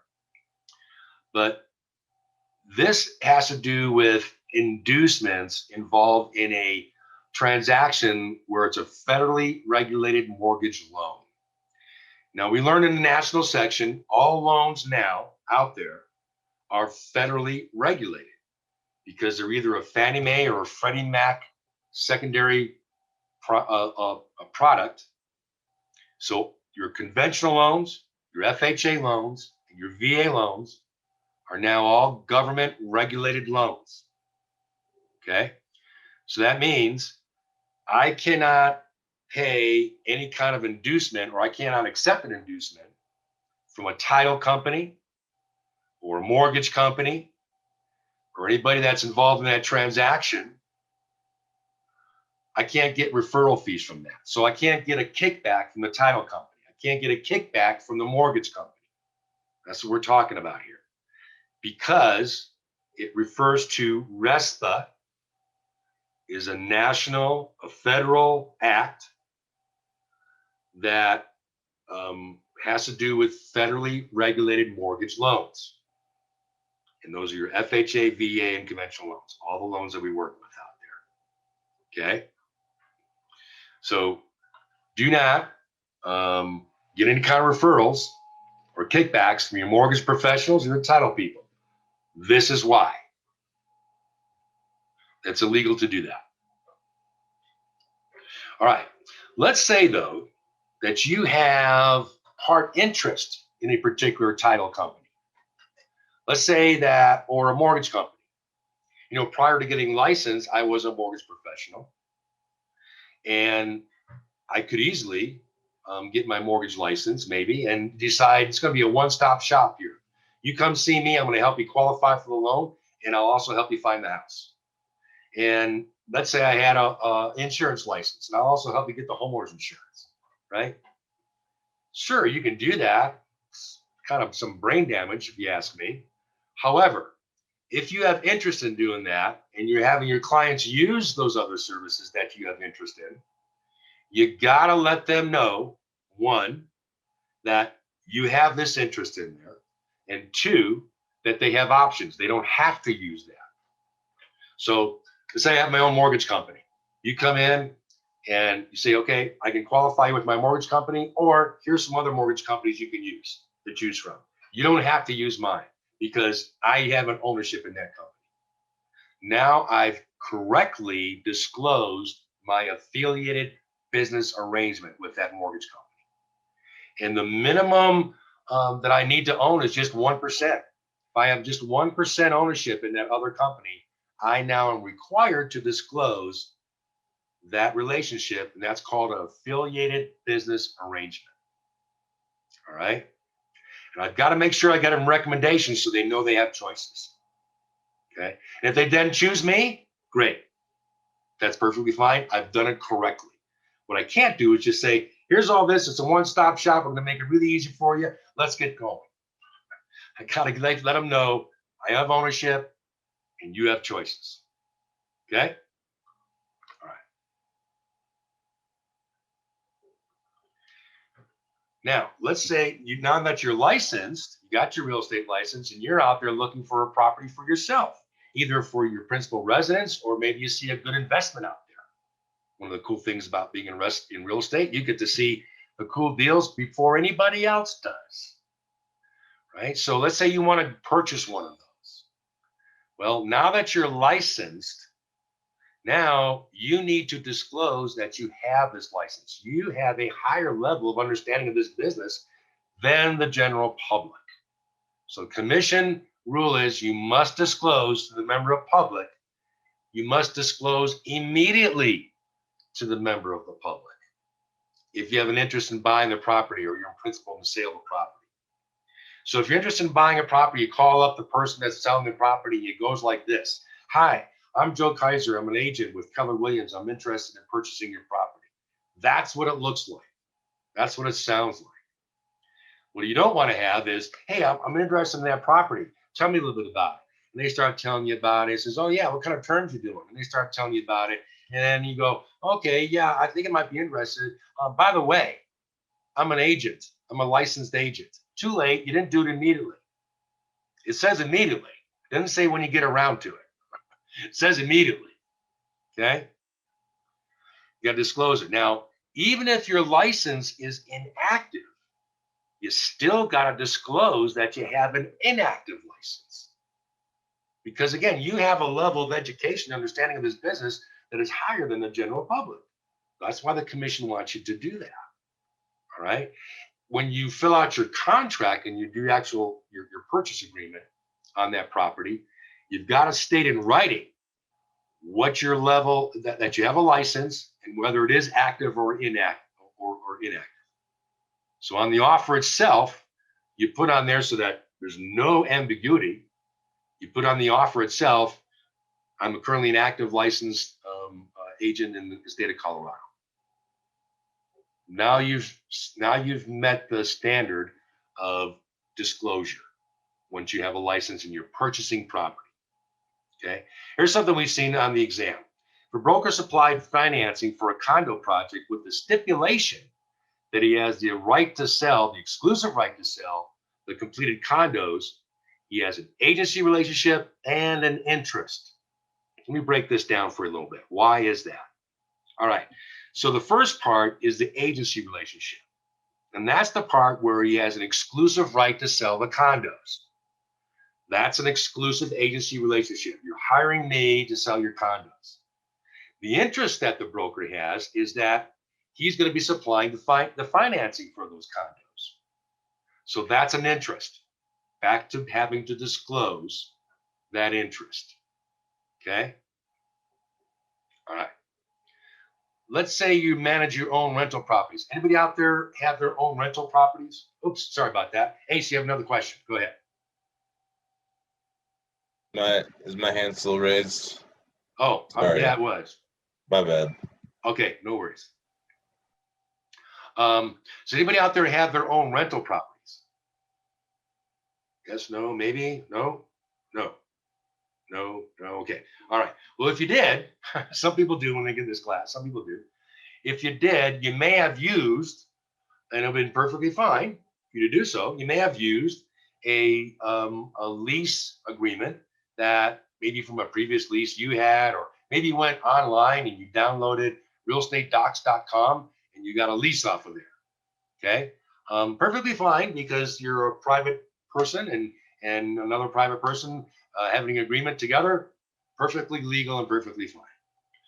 Once you get your license, though, now again, you need to go a little bit step further. You cannot use a document that you downloaded offline.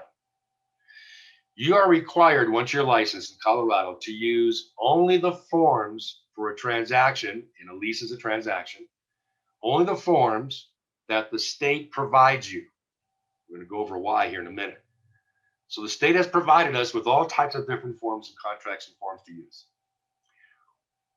We need to use those forms. We can't just go draw up our own form. If there's a type of business that we want to do and we're looking for the form and it's not there, and a great example is property management. There are no approved Colorado lease forms. There are no approved Colorado property management agreements. That is unique to those individuals, to those clients. So therefore, those must be drawn up by an attorney. So here's the rule, E35. You've got to have those written up by an attorney if there's not a form provided you by the Real Estate Commission. Okay? So if you had a rental property and use one of those downloaded forms, once you get licensed, you got to go hire an attorney and have your tenant re-sign that form, because you got to use that if you're licensed. That's the rule. Okay, documents. You got to handle documents and maintain your records for 4 years. Maintain records for 4 years. We've seen that before, haven't we? Probably going to be a test question somewhere on the exam. It's a favorite question. I'm sure you're going to get that one right. When do you need to submit your closing documents back to your brokerage firm after a closing? As soon as possible, it says. Doesn't say immediately, like having to disclose who you are to the public when you're negotiating a sale or purchase of property. It says as soon as possible. So you have a closing on Friday, you get the documents there on Monday, you're good. Okay, as soon as possible. If you're a manager for a homeowners association and your term has ended, then any documents that you have in your functioning of that stays with that homeowners association. If they need copies, you can keep copies to maintain your records again for 4 years. You can do that. But original stay with the homeowners association. When you move from one brokerage firm to another, that file stays with that brokerage firm. You can keep a copy because you got to keep copies for 4 years. But the original stay with that firm. Okay. All right, let's do listings. And a rule, E11. So listings is considered an employment contract. When you get hired for a listing, either to sell a property or help somebody purchase a property. They're hiring you. Now you're employed. Up until then, you're like looking for somebody to employ you, to hire you. Okay. Again, the designation, who takes the listing, and how that is done, that is unique to each brokerage firm, and that is going to be set forth in that policy manual, how that is done. But the listing itself is the property of the brokerage firm. This is important for you to understand this. You take a listing. I take a listing for 123 Main Street to sell.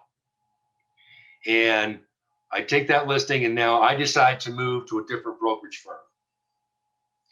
That listing agreement is with the firm. I facilitate and represent the firm to facilitate that listing, but the firm is who the agreement is with. You follow me? So therefore, if I leave, that stays with the firm. If in the office policy manual, it allows me to take that listing with me, here's what's going to happen. The firm is going to assign it to the next firm I'm going to. I still never get it, because listings are the agreements between the firm and the client. I am representing the firm in executing the agreement according to the terms agreed upon with the client. Is everybody following that? So it's my listing. When I say it's my listing, it's my listing as long as I stay with that firm. If I move, and if the policy of the firm states that if you move from here, your listings, we're not going to transfer them to your next firm. They stay here. And some brokerage firms do have that in their office policy manual. So if you're interviewing firms out there, you have a right to take a look at that policy manual before you join them, to look at some of these things, to see how it is you're going to be operating and how you're going to be doing work there. That's going to be important for you to do.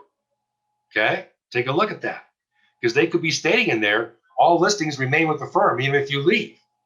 So if you've got 20 listings and you decide to go to a different brokerage firm, they all stay there. You don't get those.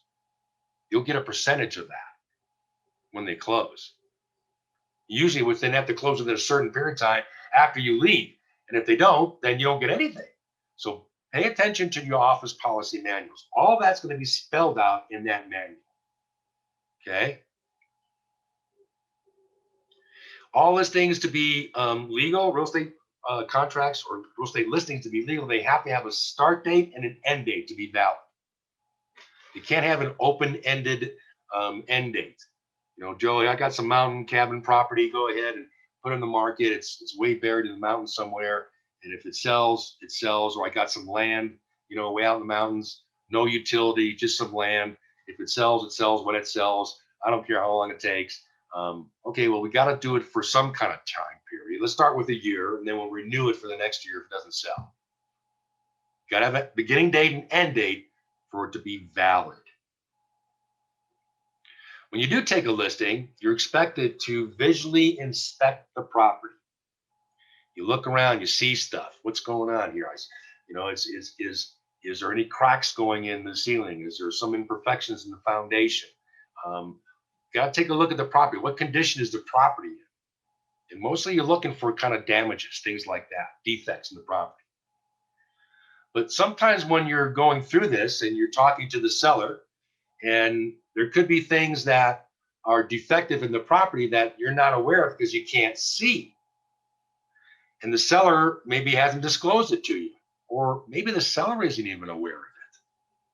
Those things are called latent defects. These are defects in the property that you can't see and has not been disclosed to you. So, and again, sometimes the seller is not aware of this. Sometimes they are, okay? But sometimes they're not.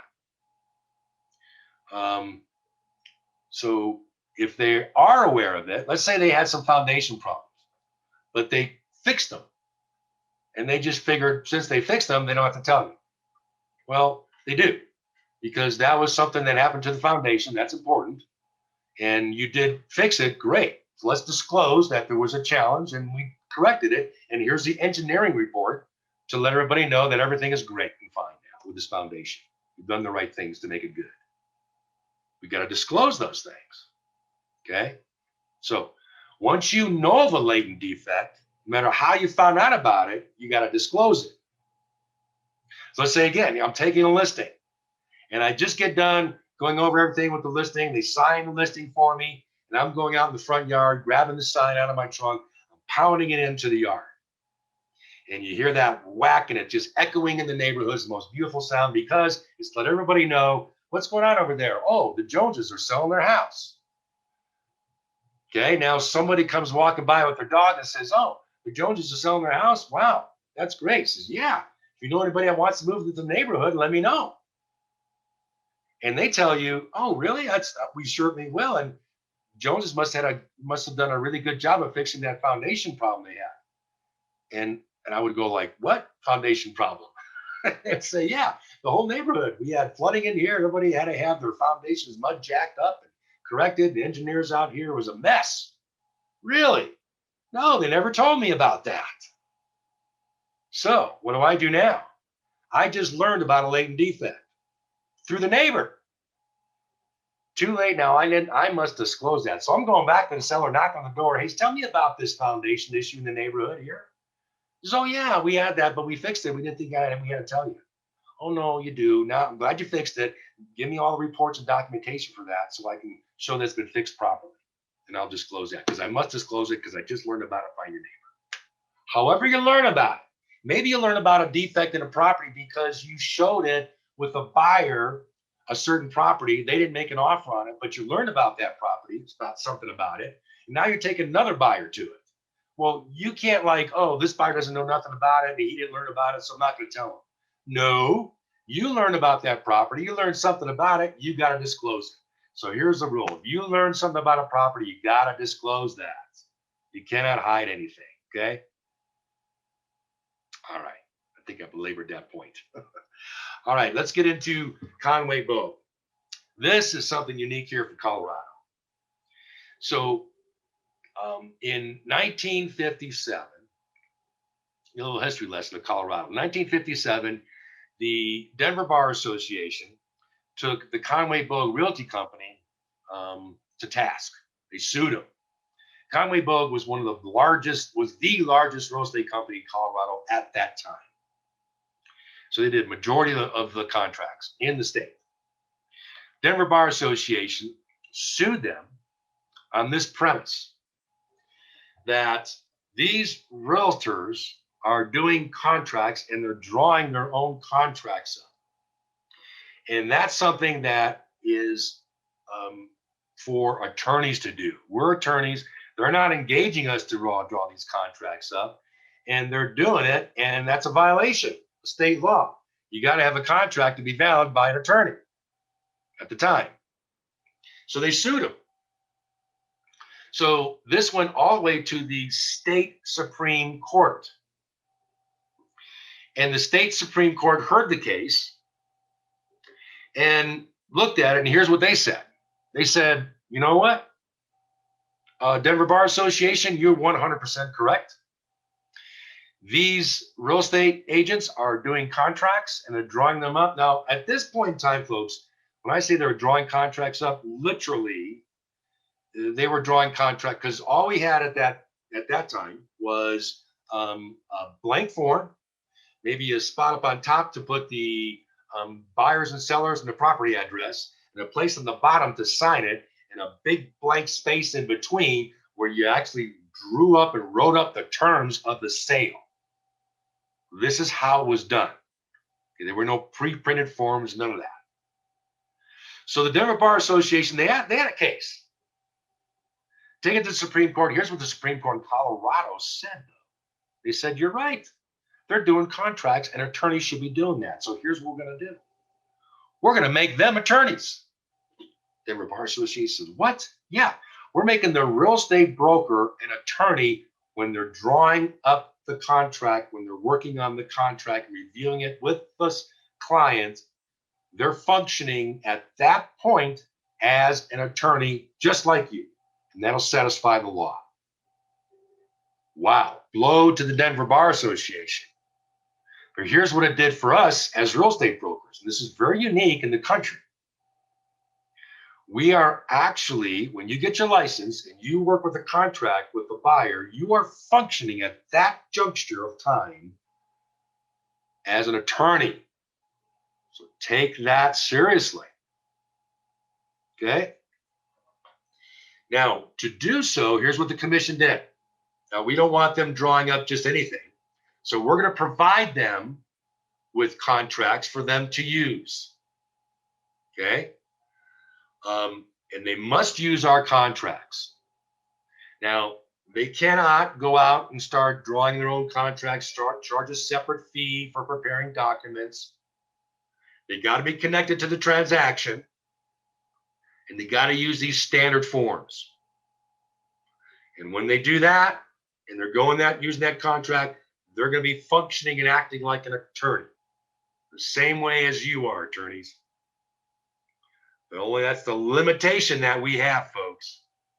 I don't have the ability to charge legal fees for this or that and the other thing. Okay? I can only do my real estate business. But when I'm reviewing a contract with my clients, I am an attorney going over that with that client. That's why you got to know your contracts here. That's why there's 23 questions on the exam for your contracts. The commission is expecting you, like an attorney, to know your contracts. I have a quick question. Go. So why, if they saying that, why we can't give legal advice then?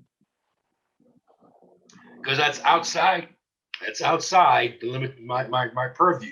They gave us a limited scope, and that was it. Oh, Part of it was not giving legal advice. I cannot give legal advice. That I got to refer to an attorney. Okay? okay. That's the law. That's how they set it up. Okay, thank you. Okay, good question. So I got to use standard approved forms. Got to do that. I'm going to always suggest to my clients, my sellers, that they go to an attorney for that legal advice, for their contracts if they have any other questions, or for their title.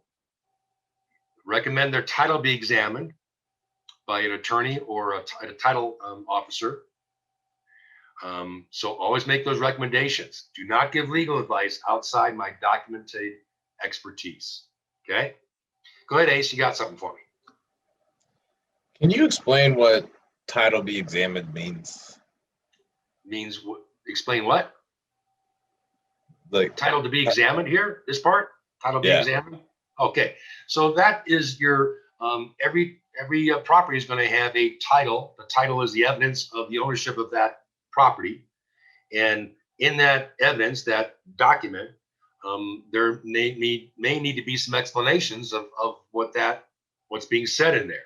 So that is what is meant to be examined. You're having somebody review that document. Okay. Yeah, and that would be an attorney you would refer to do that. Attorney, or I could also refer to a title officer. Oh, okay, cool. To do Thanks. that as well. Okay. All right. Let's go down to unlicensed personal assistants. All right, a personal assistant is a really cool thing. At some point, as you begin to build your business, one of the first things you should be looking to do is to hire an assistant. That should be your first hire as your business grows. There's only so much volume of business that you will be able to handle, right? It usually is somewhere around 10, 15 transactions, anything around above that, it starts to be like, man, here's what's happening. You're doing type of work that's preventing you to grow your business anymore. You've kind of hit that saturation point where you can only do so much one person. If you were to hire an assistant to take some load off of that administrative tasks from you, that would free you up to be able to go get more business, you see. So this is why your first hire you should consider is an assistant to help you do more business. Don't think about, I got to hire a buyer's agent or this person. No, get an assistant. That's the first hire you should get. So when you get that, they come in two forms. They can either be licensed or unlicensed. Now, a licensed assistant is a person that can do everything you can do. So they're helping you grow your business. They're handling some of the administrative tasks, and they can do other things too. They can help you draw up a contract. I used to have a licensed assistant. I could call up Lorraine and say, Lorraine, I need you. I got a call from my buyer. They're on that transaction on Main Street, and they want to send a inspection objection over on these 3 items. Draw that up for me, please, and then send it over to them. She was licensed, understood what I was talking about, and could do it perfectly fine. Here's the thing. That person, since they're licensed, their license is hanging with the same brokerage firm that I'm with, and they're also an independent contractor. So I don't have to worry about taxes or anything because they're responsible for that. And my compensation to that licensed assistant can be tied to my commission. When it closes, that's when you get paid. When they're unlicensed, things change. When they're unlicensed, first off, they can't do everything you can do with a license. They can't fill out forms. They can't do contracts. They can do a CMA, which is a competitive market analysis, as long as I'm supervising. They can do all the other administrative things, filings. They can do copies and stuff like that. They can drop signs off for me, lock boxes. They can go to an open house for me, and they can show the house to people coming in. But if somebody asks them, what's the price and terms to purchase this house? We're really interested. We'd like to make an offer on it. That's where they need to stop and say, oh, can't really talk about that. Here is some information about the house, all the pricing and everything on there. And Joe is the listing agent on here. Give him a call, and he can get this going for you. Talk to him about those terms. They can't talk price and terms. Okay? And they are going to be an employee. Since they're not licensed, they don't have a license to hang with a brokerage. They're going to be employee of who? Of you, the agent, because they're your assistant. Now you're responsible for taking taxes out, Social Security out. They're an employee. You're an employer. It is the definition of IRS employer-employee relationship at that point. Okay?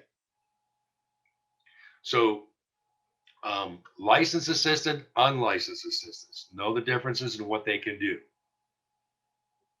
Okay, is that making sense? Anybody have any questions on how that works? What would be the consequence if an unlicensed assistant acted with like licensed stuff, like without your permission? It would be an invalid contract. Whatever they're doing on a contract, for instance, it's invalid. They have no authority to do that. So it'd be a big mess. Unlicensed assistants can do anything that doesn't require a real estate license. We've seen this on the exam here, folks. Like sign checks on a trust account if authorized to do so by the employing broker. These rules also apply to office managers or other unlicensed staff. So let me explain this to you. Let's say I'm a property manager. I'm managing an apartment building, and I have a staff to help me manage this apartment building. So in the function of managing that, I've got an assistant that has the ability to write checks for maintenance out of the account. They don't have to be licensed to do that. I'm giving them the authority to do that, and that's perfectly fine. You don't need a license to do that. Anybody can do that, right? But they can't do contracts. Again, they can't do the lease agreement for me.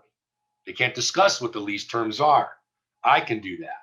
Only people with a license can discuss price and terms. All right? All right, does that make sense? Anybody have any questions how that works? Looking good? No, I have a quick question. Okay. So say you have an unlicensed assistant. Are you able in Colorado to stage houses? To do what? Like stage houses? Stage houses. Sure, absolutely. Correct. Okay. Yeah, And she that's don't- not a licensed activity. Staging is not a licensed activity. Okay, thank you. Okay. Rule E13, sign crossing. Now this one you kind of could remember. 13 is an unlucky number, right? Rule E13. So what is this? This is referred to as sign crossing. All right. What is sign crossing? So once you have a listing, that listing is protected by law from any other broker from interfering in that listing agreement that you have with your client. Once you have a listing, no other broker can come and start talking directly to your client because you have a listing with that client. And can be, a broker can't start talking and says, hey, you should fire that person. They're not selling your house and hire me. That's a violation of this rule, sign crossing. Once you as a broker have knowledge that someone has an agreement with another broker, and let's say you're talking to somebody and they want to buy a house. You just met them at a grocery store. Yeah, we're thinking about buying our house. Oh, really? I'm a real estate agent. And you start talking to them. Have you found your house yet? No. Oh, wow. I can maybe help you find a house. And they say, we're working with an agent to help us find a house. When they tell you that, then you got to back off because they have an agreement. You're being told they have an agreement. Or you may ask one more question. I usually ask one more question. Do you have an agreement with that broker? Because people could be helping people find a house, but they don't have an agreement. Sometimes that happens.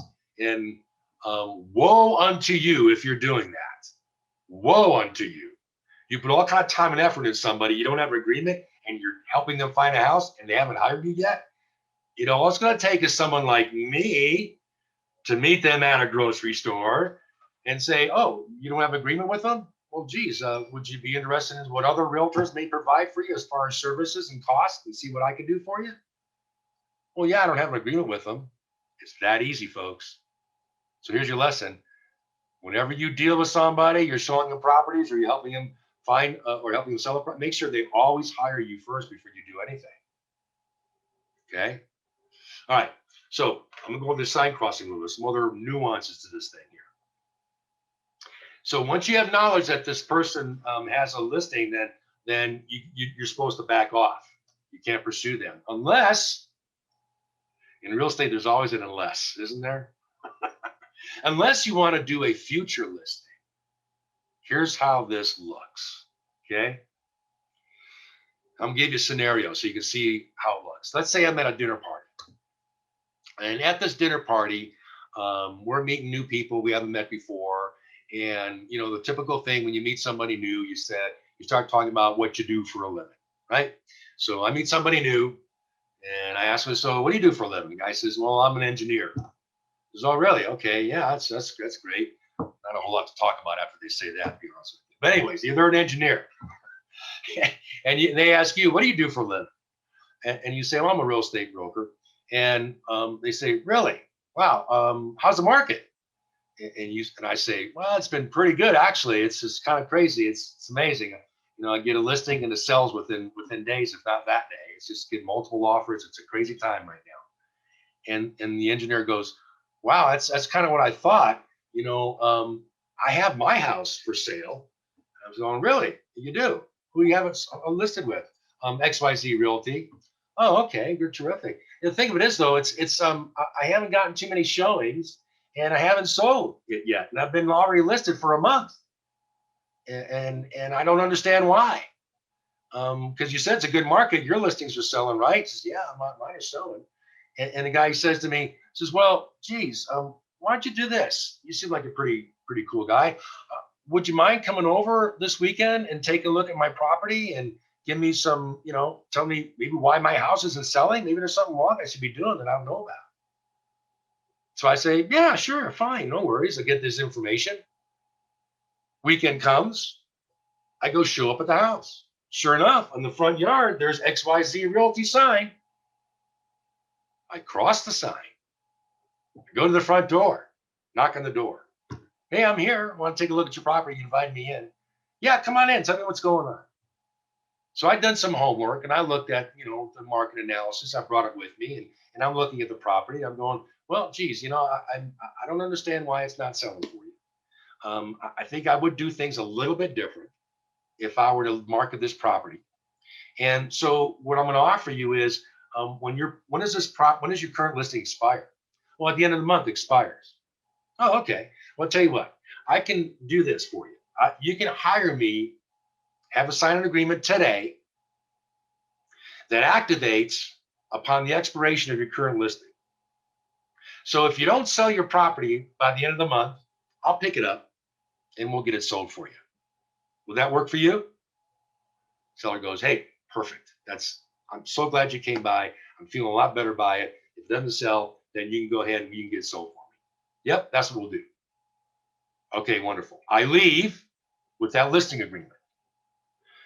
What I just described to you is perfectly legal in how the commission will allow me to engage with somebody that has a current listing, engage with them, and to secure a future listing.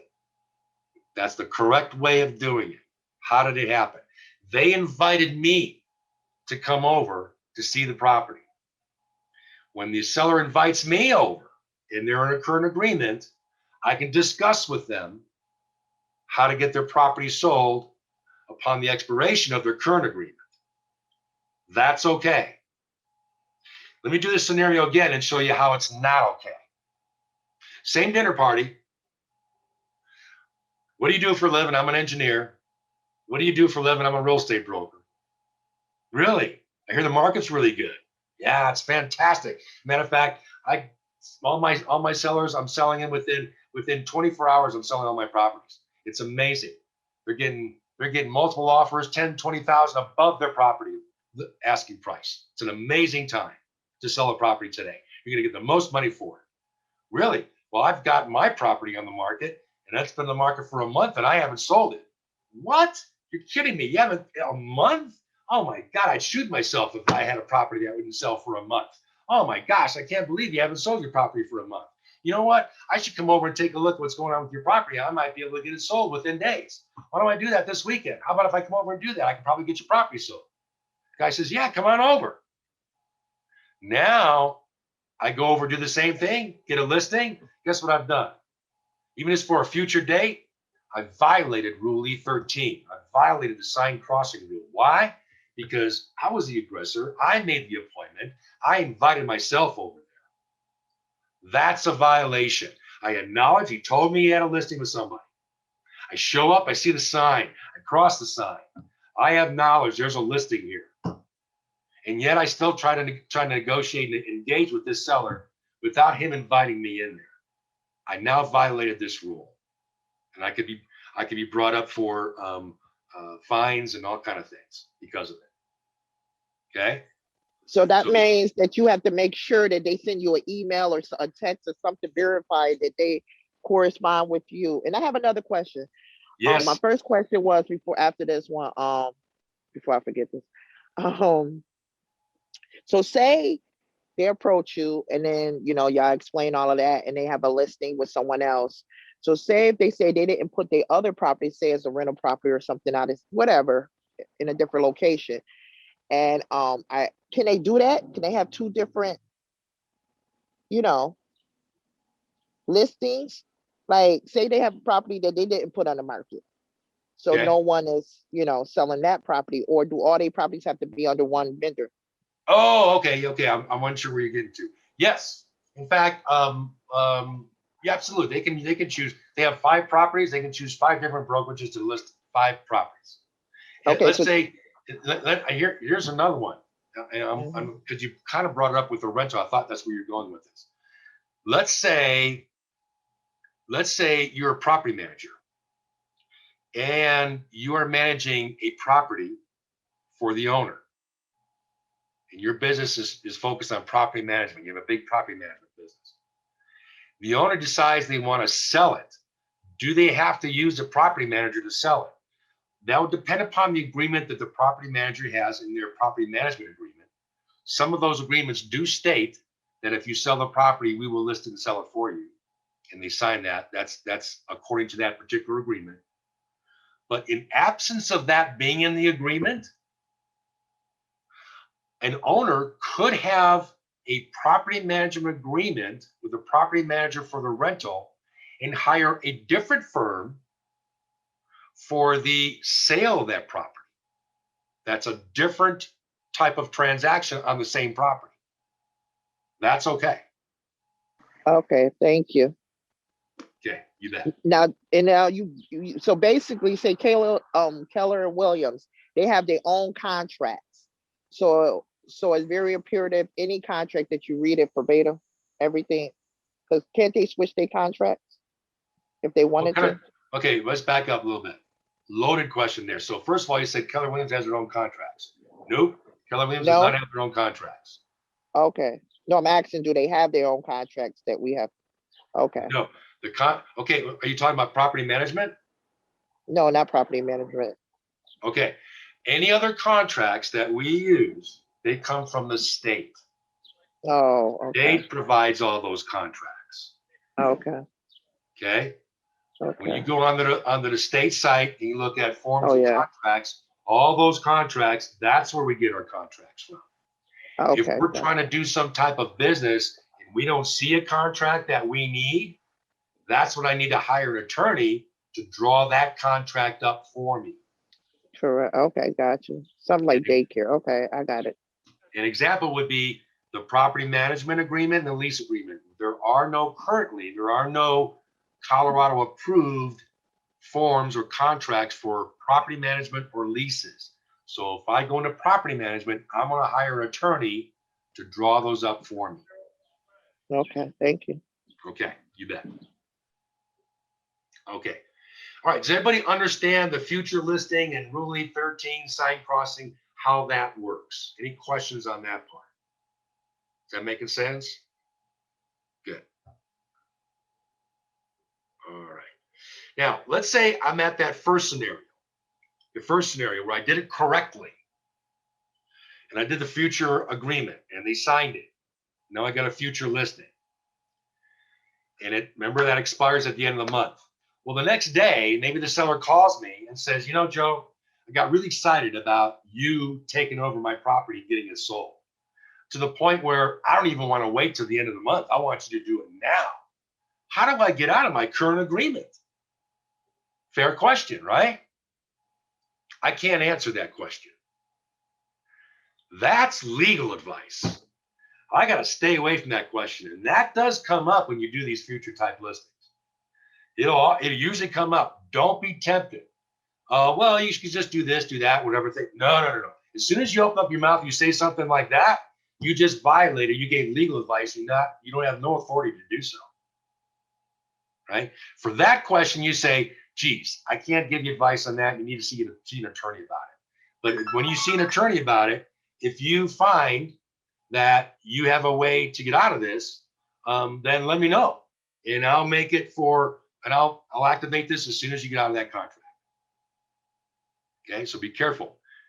They ask you how to get out of it. Don't answer that. That's legal advice. Okay. All right, great questions in this section here, folks. You're doing good. Any other questions on these quiz questions back in here that you might have? No? Okay. Everybody's participating great here so far. All right. Let's talk. Yeah.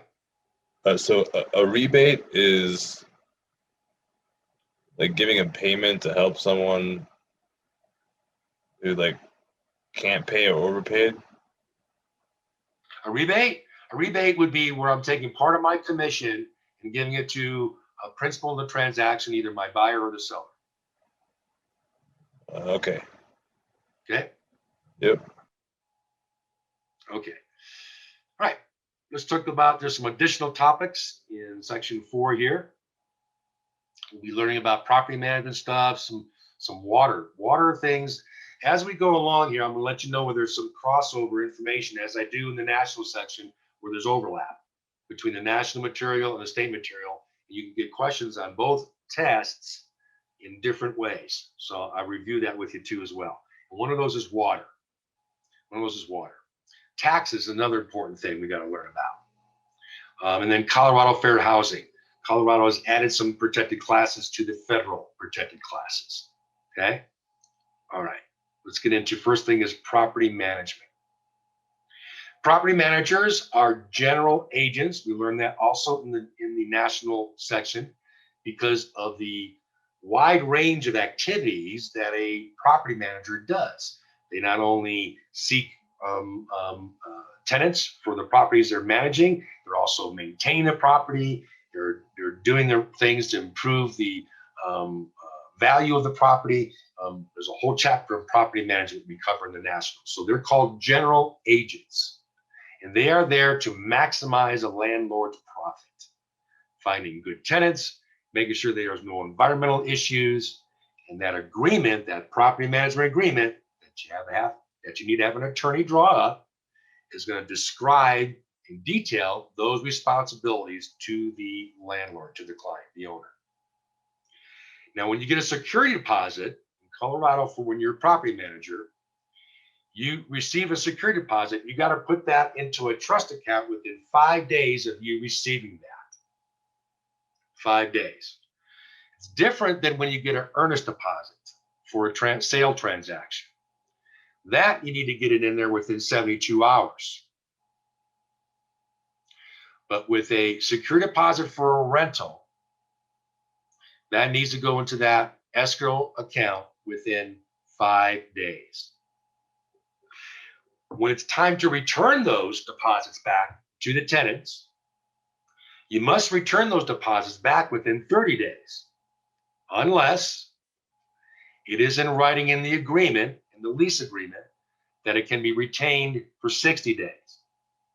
But Colorado law, in no way can deposits be retained longer than 60 days.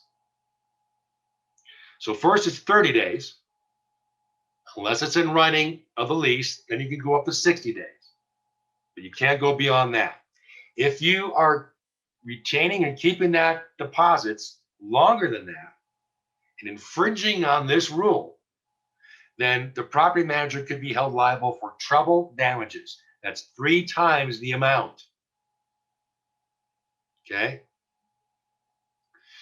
Something we've seen on the exam, with an extension clause in a lease, deposits can be returned up to 60 days after termination. Remember who is who, your E's and R's, folks out there. The lessee is the tenant. The lessor is the landlord. So again, they're just going to throw that term in there, that scenario question. You're expected to know who they are talking about. Now, we learned in the national different types of leases that are out there. We have the estate for years. We have the periodic lease and a tenancy at will. So terminating these things, you got to give notice on 2 of them. And here's the rule for Colorado on giving notice. So this is one of the things you're going to want to flashcard out, folks. Memorize this. So on a month-to-month lease, there's no perceived end date on a month-to-month lease. So how do you terminate a month-to-month lease? You got to give 10 days notice, not 30 days notice. Some people think it's 30 days notice. It's not. 10 days notice is the termination rule for a month-to-month lease. You give 10 days notice, that's sufficient. That's the rule. Now they got to get out. A tenancy at will, remember what that is. That's where someone is occupying property at your will, at your, you're allowing them to be there. You're letting somebody stay in your basement or your spare room or the room above your garage or whatever property you may have out there. Cabin you have, whatever. You're just letting a friend or somebody stay there because of out of your goodwill. For those folks to terminate that, you got to give a 3-day notice. Now, estate for years, which is when you have a beginning date and an end date. And when we say estate for years, it doesn't have to be for a year. It could be a 6-month lease. You have a beginning date and an end date for 6 months. That's considered an estate for years. Okay. For those, you don't need to give them a notice because it's already in the lease when the end date is. So no notice is required for those. All right. Make sure you get those flashcards, those out so you know that. All right. Here's some overlapping information I'm going to be talking about next about water rights. Okay, so in the national section, if you get a question about water rights, it talks about this doctrine of prior appropriation. And in the national review, all it mentions is that states usually own the rights to the water according to the doctrine of prior appropriation. The states retain those water rights. That's pretty much what you learn about in the national section. In the state section here, though, on Colorado, further it goes on to say some Western states have specific rules. We're one of those Western states. So here is how it works here in Colorado, and this you could be tested on the exam. Matter of fact, expect a test about this on the exam. Doctrine of prior appropriation in Colorado works where whoever was first to get that right is the one that gets it. First come, first serve. That's how it works here. So if I settled way back in the 1800s here, and I settled on a piece of land that had a river going through it, and I claimed it, I have not only the right to the land, but right to that water. I have that water right. And I was first there. Then I have a right that if anybody else comes and settles along that river, maybe even upstream from me, and they want to use that water, they have to get that water right to use that from me because I was there first. I claimed that water right. So here you learn now that in Colorado, the state owns water rights and also individuals can own water rights in Colorado through this doctrine of prior appropriation, first come, first serve.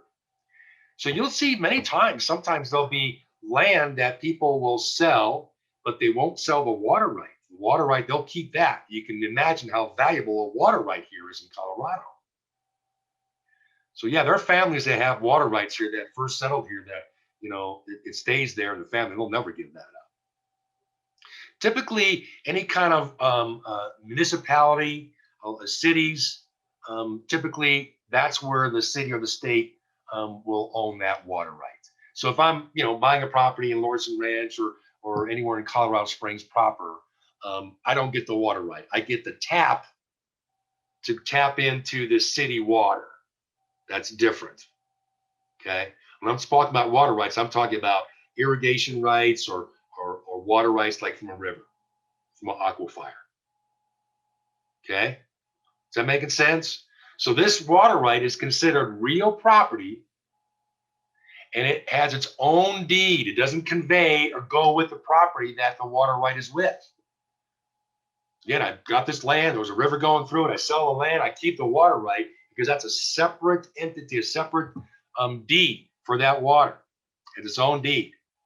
It's not automatically transferred. It is not an appurtenance.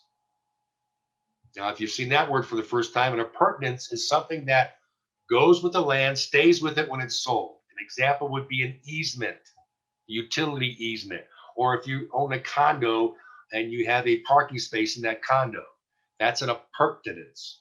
It goes with the condo when you sell it. You don't keep that parking space later on and charge for it, right? But a water right, you can. It is not an appurtenance. It has its own separate deed. Now, domestic water has its highest priority. So the priority of water need is domestic has highest. Next is agriculture. And underneath that is commercial. Okay. Easiest way is for water is the water tap that we use in the city. You just get they do transfer with the property because you're not really getting a water right. You're just getting a tap into the city water. Okay. All right. That's some little What bit. about wells? Go ahead. Ask questions. What about wells? Well, Like if you buy a property and they have a water well on there, does that go with the property or? Great question. So a well is a little bit different. A well is, you get a well as a use permit. It's not a right. You get a use permit for it. So it does not transfer with the property. There's a separate transfers. and that has to do with the state engineer's office. There's a form that you get to transfer the use of that well to the next individual. Okay. I think that's coming up here, by the way, anyways. So good question. Here's something on the exam we've seen. Properties that are most likely include water rights are agriculture and tied to irrigation. If you're in the Colorado Springs area, you'll see this out in the county, in the mesa out there. You may see some ditch water rights that people do own that you just got to be aware of if you're dealing with some large pieces of land out in the mesa. If you have land that you have 35 acres or more, you're automatically eligible to apply for a well permit, which again is a right to use the water, not ownership. When you sell it, you get you transfer it with a form from the state engineer's office. Okay, so if you want to see where wells are on a particular property, the state engineer's office records when the well was first dug, so they can give you approximation where it is. Sometimes wells are capped off. Water wells are capped off over time. You might come across some land that has a capped off water well on it. So you can go to state engineer's office and you get an approximation of where it was originally dug, and you might be able to help you locate it. And then when you want to transfer it, that's where you get the form to transfer. Okay, state engineer's office. When you sell real estate in Colorado, we have a form called the source of water addendum to make sure we know the buyer knows where the water is coming from and has a reasonable expectation for it to continue to come from there. So this is an addendum that is required if the seller does not completely fill out the disclosure, the property disclosure form, or doesn't fill one out at all. Then we have to source the water to the buyer. Where's the water coming from? So one way or another, the buyer is going to be made aware where the water is coming from, either through this addendum or through the real estate property disclosure form, which we'll go over next week. I mean, next session. Keep saying next week. Next session. Okay. Surface versus subsurface rights. So in Colorado, you know, we have a lot of different types of mining in Colorado. We have gold mining, we have oil mining, we have different kind of mining going on in Colorado. So do we have access to that as a surface right owner? Not so much. Again, this is a separate ownership, separate deed, is a surface right and a subsurface right. So if you do have a subsurface right, though, as a third party, you have a right to claim and mine the minerals, and you don't have to get consent of the owner of the surface right. So somebody owns some land over in Cripple Creek, just the surface land. Somebody else probably owns the subsurface mineral rights there. And that person does not have to get the permission of the surface right owner to start mining in that for that. Okay. In the city, the municipality, the cities own those rights. So you don't ever get those rights, those subsurface rights in the city. All right. So that's how it works here in Colorado. They don't transfer together, and the subsurface right owner does not need consent to start mining for their minerals. All right. They're actually added it now into the in the Colorado real estate agreement, and I'll go over that with you in the next session and go over contracts. All right, let's go over taxes. Definitely going to get a test question on taxes. So let's make sure you understand how we collect taxes here. This is something you want to memorize and flashcard. You should know this anyways for your business. We get people coming in from all parts of the country coming here. They don't know how the taxes work here. And that's a question you're always going to get. How are taxes paid here? You get it all the time. So get to know it now, and you'll know it from this point on. All right. All right, here's how we do it. Two options to pay your taxes here in Colorado, your real estate taxes. One, you can make it in one lump sum payment. Or we allow you to make two payments, cut it in half. So there's two ways you can do it. One payment, or they'll split it up in two. If you're making one payment, You got to make that. It's due by April 30th. And May 1st is delinquent. Making one payment. If you choose to make two payments, then the first one's got to be collected on the last day of February. And then the next one no later than the 15th of June. So first get that down, memorize that. April 30th, if you're making one. If you're making two, end of February, June 15th. Let's say you missed the June 15th payment. Oops, now what happens? Well, the tax authority is just going to look at that saying, oh, you must have thought you were making just one payment then. We're going to backdate back to May 1st when you're delinquent for one payment, and you get all those penalties as of May 1st up until your current date. You better make your payment now. Okay? So this is, you'll see the question in a couple different ways, and we outlined here how you may see this question. And you're going to see this question. One way is this: if a homeowner does not make a tax payment by March 1st, what is the last date to make a payment without penalty? So if they do not make a tax payment by March 1st, that's way before April 3rd. The penalty occurs on May 1st because they're due April 30th. Because if you don't make a payment on, see, they're putting a date in there maybe to confuse you, okay? So you got to be aware of how your taxes are done. So if you don't make a payment by March 1st, okay, big deal, because you're not due by March 1st. You're due April 30th, and you're delinquent May 1st. And that's what they're asking you. What is the last day to make a payment without a penalty? The last day of April. Now, homeowner makes the first half payment. What day would the second payment be overdue? On June 16th, because then they're going to charge backdated to May 1st, where you should have made, where you're delinquent after one payment, not making one payment. Okay? I know this is kind of confusing, so questions you guys may have out there, let me help clarify if you have some questions on how this works. Is it making sense to everybody? Yeah?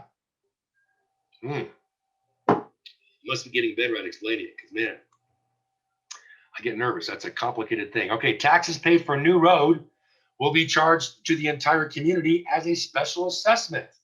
You've seen that on an exam. So that is what a special assessment is. What they just defined here. Any kind of a charge or something. Usually these come in when you get into a brand new community, like you're one of the first people in a brand new community. Your taxes, your real estate property taxes are going to be low because they haven't reassessed that yet. And these assessments, special assessment, haven't been applied yet. So these special assessments will provide future development in that community for your sidewalks, for curb and gutter, for the street lamps. So at some point, yeah, when the first people into a brand new community enjoy the benefit of low taxes, as time goes on, that community develops, they'll be having to pay the special assessment just like everybody else for the community development. Okay. Out-of-state investor sells a property in Colorado. It wasn't their principal residence.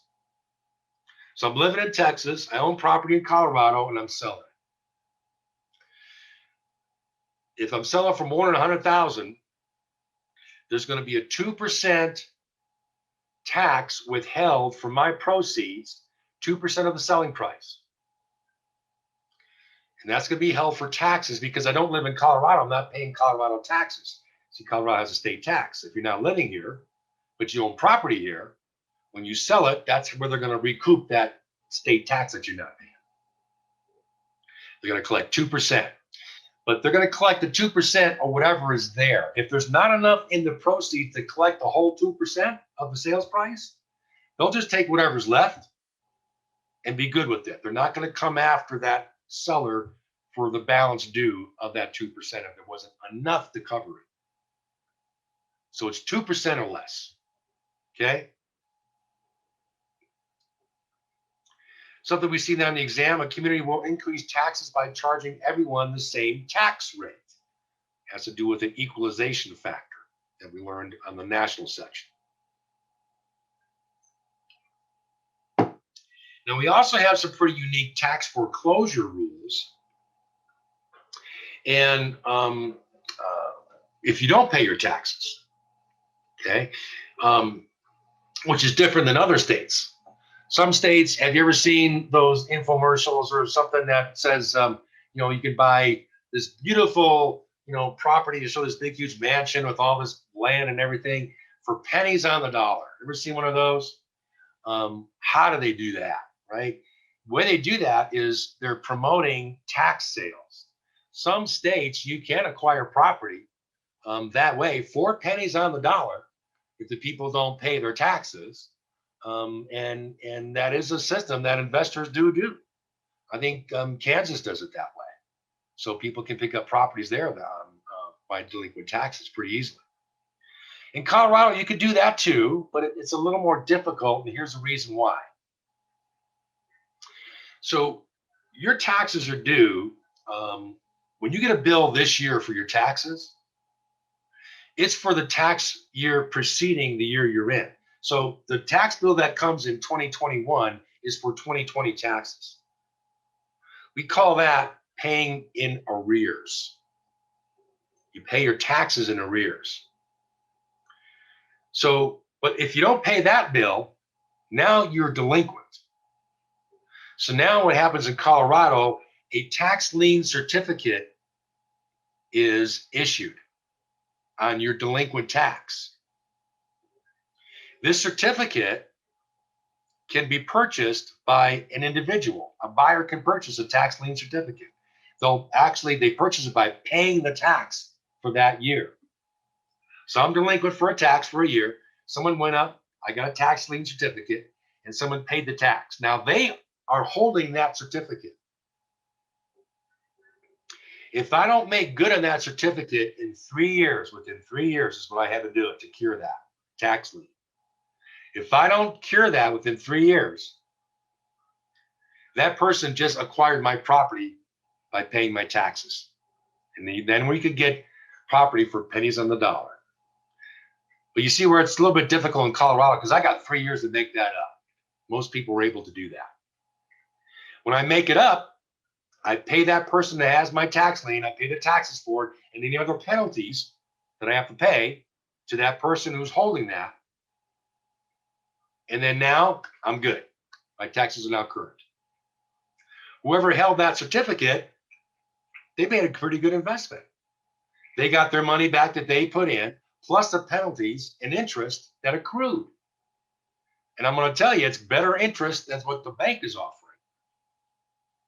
So this is not a bad investment for people, is to purchase tax lien certificates. And then when the delinquent taxpayer makes it up, you get all your money back and then some. It's a good investment. Okay. But again, they got 3 years to make it up.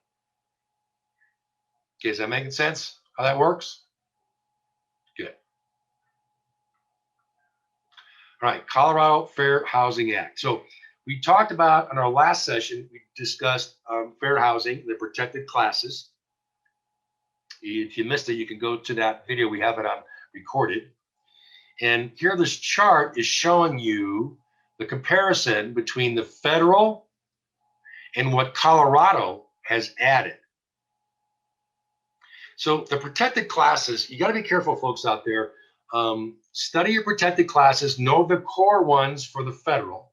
That's what you see in the left-hand column here. You should flashcard those out and know those for your exam. And then flashcard out the ones that are addition to Colorado. So it's the national plus these. And then also don't forget ECOA, Equal Credit Opportunity Act. That's for any kind of loans out there. And what those protected classes are. So there's like 3 areas you got to study to make sure you distinguish your protected classes here. Don't get them confused because you're going to be getting questions on these. Okay, so flashcard, know your federal, know Colorado, and know ECOA. All right, let's look at the Colorado ones. So Colorado has added marital status, creed, sexual orientation, and under this comes the transgender status is protected. Then we have national origin ancestry. That's all, those are tribes or people, from different nations there, identifiable tribes and stuff. So now you have all your protected classes, okay? Study those, flashcard those out, and make sure you can distinguish and know which ones are which. Because you're going to get some questions on the exam for that. Okay. In addition to that, in Colorado, all these fair housing apply to commercial as well as residential. Whereas, if you get this question on the national exam, fair housing does not cover commercial properties. In Colorado, it does because of our state laws. The only time we can discriminate in Colorado are against persons who are dangerous. It's a little subjective, who's dangerous out there, especially some of the videos I've seen of all these crazy people. Just, wow, some crazy people out there. So they're kind of dangerous when I just look at them sometimes. But that's the only people we can discriminate against, okay? Here's something we see on the exam. Marketing in ethnic businesses is smart so as long as no ethnic descriptors are used, right? Again, we learned that chart in the National Fair Housing section in your book where the different things, what you can say, what you cannot say, right? We learned you can say master bedroom, but you can't say bachelor's pad, right? You can't do that. So things of that nature. Make sure you're using correct descriptors. Good rule of thumb always is describe the property, not the people who stood there. That's what I've gauged my business on, and I've never gotten in trouble over this. So be careful because people do make some mistakes. Just describe the property. You'll be fine. All property managers, they are accountable for compliance in fair housing. It's one of the reasons why property management is one of the more litigious and areas where the commission gets the more complaints because of fair housing. There's some real nuanced stuff that you have to be very careful of being a property manager. I mean, you cannot ask. You just got to be careful on the questions you can and cannot ask. I'm going to get into what you can and cannot do at this point because it's not on the exam, but to be very careful of that. All right. Handicap, you got to allow reasonable accommodations for people who are handicapped. And if somebody becomes disabled in the property during their release, you got to allow them to make modifications. They may make reversible changes without permission as long as the tenant pays for them. They don't even need to get permission for it as long as it's reversible and they can do it, pay out of their own pocket. Prima facie evidence of discrimination by a broker is failure to display the equal housing opportunity poster at the broker's place of business. If you don't have that and you're getting, if somebody does an investigation, they go to your office, they don't see that sign, bam, you got one ding against you already without even going any further. Prima facie evidence. Okay. Land descriptions. We have a chapter on land descriptions in the national section that I go over, and I have some extra stuff I bring to the table when I explain this chapter. Some folks get really uptight about this chapter because it's confusing, and I get it. I really do get it. Here's the good news, folks. There's only going to be a couple questions on the exam on the national section on land descriptors or on the state portion. In Colorado, we can use any one of the land descriptors in here or a combination. I've seen a combination of all three, okay? You're just not going to get a ton of questions on this. So if you're able to get through my national review and how you determine some of these and how to look at a meets and bounds and determine the way you move around, if you're able to understand that, you're going to be okay, okay? Focus on the other stuff and don't worry so much about this. Is the point I'm making. Yeah, you're going to be tested on it, but it's not have a ton of questions. Contracts. Be focused on contracts. 23 questions there. Okay. Contour map. What's a contour map? That's used to define the topography or the terrain. It's got a hilly lot, you know, with ravines and things in it. The topography of the land is a contour map. Okay. Land descriptions. Here's another favorite kind of question. You may get a question on what's the best way to get a land description? Would it be from the county descriptions, the county records? That's not the best one. They're often inaccurate. Is it the title company to insert that in there? Just rely on them to do it right? Well, it's not verified if you don't get a survey. How about the deed? Why can't I just use the original seller's deed to get the description from? Well, that's better, but it could not be accurate. What if they had a big parcel and they subdivided into smaller pieces? Now you don't have an accurate description anymore, right? So the best way, the answer that you're always going to choose, if you get a question, what's the best way to get a land description? It's always going to come from a survey. The survey, whether it be a full-blown survey where they get the eyeglass out there and they're looking at the property lines in a big piece, or they do an improvement location certificate, ILC, where they're just verifying what's been recorded at the county records. Either way, that surveyor has got to verify the legal description.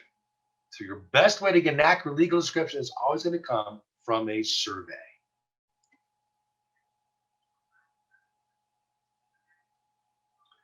Right, Foreclosure Protection Act. Colorado, we use a deed of trust. So we have a three-party system, right? We have the trustor, we have the trustee, and the beneficiary. Who is who in this system? When we are securing the debt, securing a mortgage loan with the property, we're going to do it with the trustor as a homeowner getting the loan. The beneficiary is the bank. Beneficiary and bank both begin with B. That helps you remember that. That's the loan company, the bank.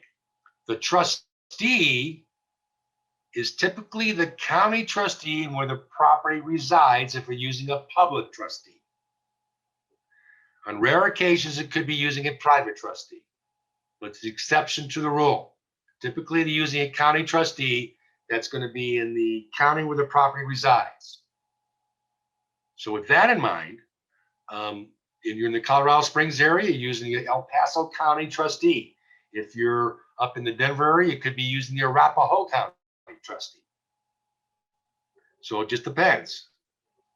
Public trustee. Okay.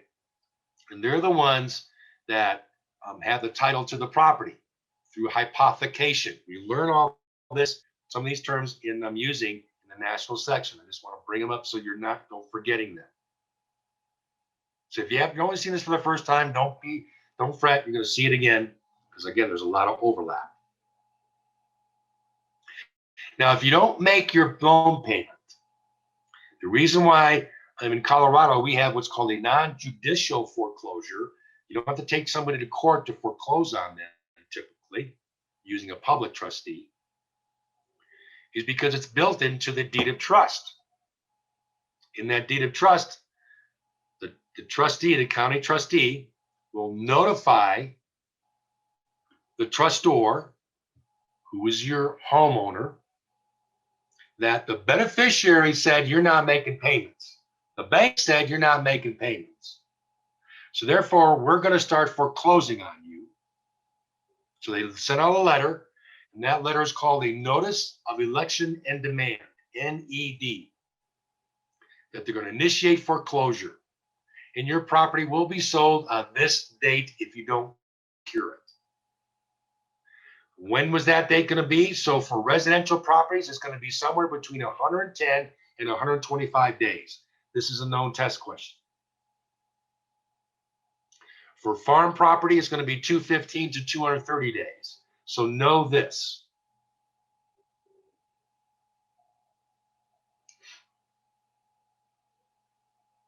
Now you can cure, meaning you can make up and save your property up until the sale date of that property.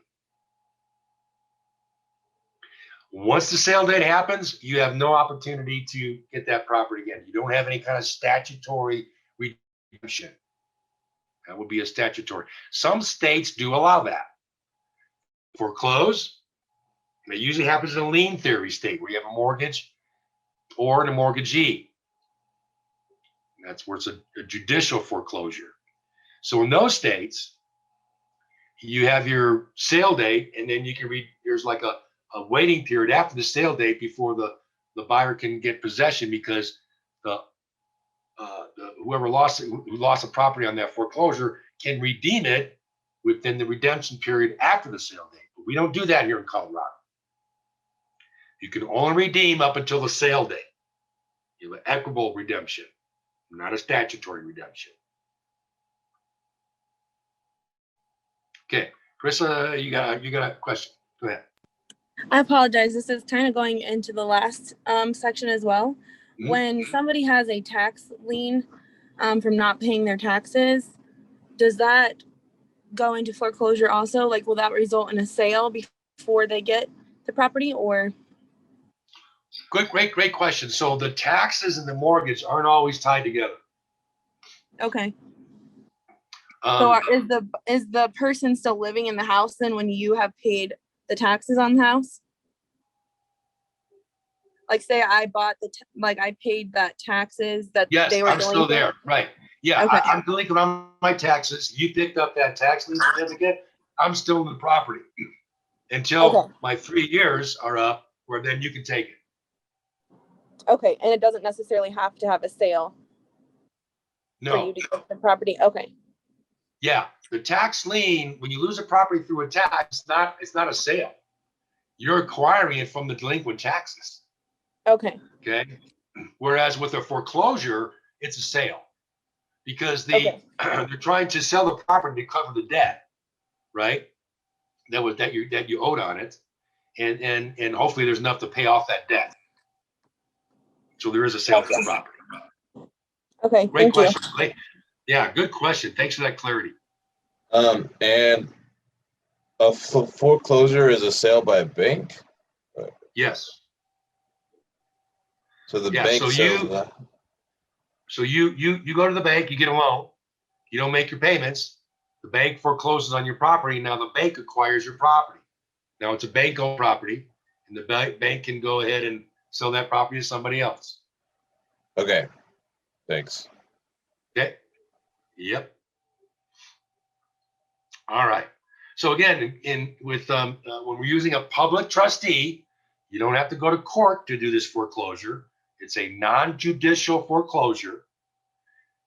And the only exception, which there's always exceptions in real estate, is if there is a private trustee.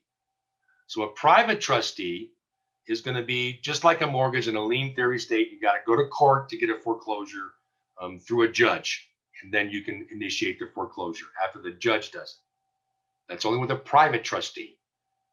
It's usually the exception to the rule. Most properties are, I've only seen one, in my entire time here in Colorado, I've only seen one private trustee transaction. So it's really the exception to the rule. Most of your transactions are going to be public trustee transactions. Now, let's say that property the bank does take it over and they sell it to somebody else. When they sell it, there still wasn't enough money after they selling it to pay off the mortgage that you had. And that was quite frequent what happened during the recession period. Property values were way down from where they were. And now we had people that owed more money than what the property was worth. When those folks went into foreclosure, they sold the property for what they could get. There was still money left over. That's called a deficiency. And the bank, the mortgage company, can go to court and get a judgment against you for that deficiency, called a deficiency judgment. It is a general lien, and the owner is still liable to pay that. Up to 7 years, they can pursue for a deficiency judgment. Okay. Here's your Colorado Foreclosure Protection Act that I mentioned earlier. So if you are all four of these items, these things in this paragraph must apply for the act to kick in. So the property is a residential property. The seller is residing in as their principal residence. The buyer is going to be buying it as an investment. They're not going to be living in it. And the property is in foreclosure or behind in payments. All four must apply for the act to kick in. When it does, we're using a different purchase agreement that states to the seller, this person's buying your property and could turn around and sell it right afterwards for a profit. So the seller knows they're selling their property below market value. Why are they doing that? Because they're in distress. They need to get it sold before it gets foreclosed. That's why. Okay. All right. Equity skimming is the practice of collecting rent and not paying the mortgage. That's a felony in Colorado. Bad thing to do. If the transaction is a short sale, we must use a short sale addendum. We're not getting too many questions on this right now. Matter of fact, we don't see questions on short sales because we're not really in that environment. If you were getting licensed during the recession period, there was all kinds of questions on short sales because that's the environment we were in. We're nowhere near that right now.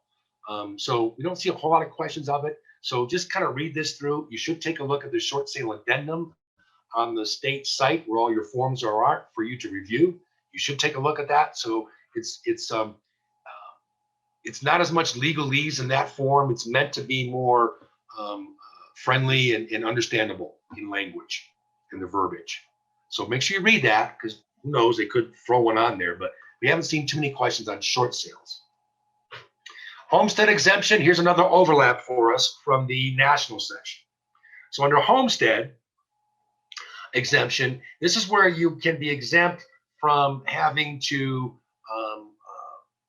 having your property have a judgment against it because of personal debt that you have that is not secured. So unsecured personal debt. So these are like your credit cards, doctor bills, personal loans, something of that nature. Okay, and they're going to be a judgment against you. They want to try to put it on your property and then take your property to pay off that debt. So in Colorado, you can file a homestead exemption. It's just a document that you file with the county on your property. And then here's where the overlap. On the national section explains this, and all it says is that it protects you from unsecured debt. But for the question, if you get on the state exam, you got to know the amounts. So the exemption is $75,000 that you're exempt. So up to $75,000, you have some personal debt. You have a homestead. They can't take your property. $105,000 for seniors at 60 years or older or disabled owners. Okay, so just know your amounts there. Statutory power of attorney. So in Colorado, you could have, and it happens here a lot because we got a lot of folks in the military here. So if one of your principals can't sign documents, then we're going to have a power of attorney where it'll be authorized, maybe the spouse to sign that for them. Sometimes you as an agent may be signing some documents, but you cannot do that unless you have an authorization with a power of attorney. So, but it does happen sometimes. I've done it. People just out of town, they're coming here, they want to buy something. So, okay, I'll sign some of the documents for you. But I got to get a power of attorney to do that. Again, the Real Estate Commission has provided licenses with a uniform statute for power of attorney form. They give us a form to use. That's the one we're supposed to use. Subdevelopers are defined here in Colorado as somebody that develops 20 or more residential lots for one larger piece. You're now a subdeveloper. But it doesn't have to be land. People always think of land. It could be a large warehouse that you now develop 20 individual condo units in. That's also a developer. Okay. They need to register with the Division of Real Estate as a subdeveloper, though. They need to register. Exemptions are campground developers, planned unit developments, or anything approved by the regional municipal planning authorities. They're exempt. All right. That wraps up this chapter 4.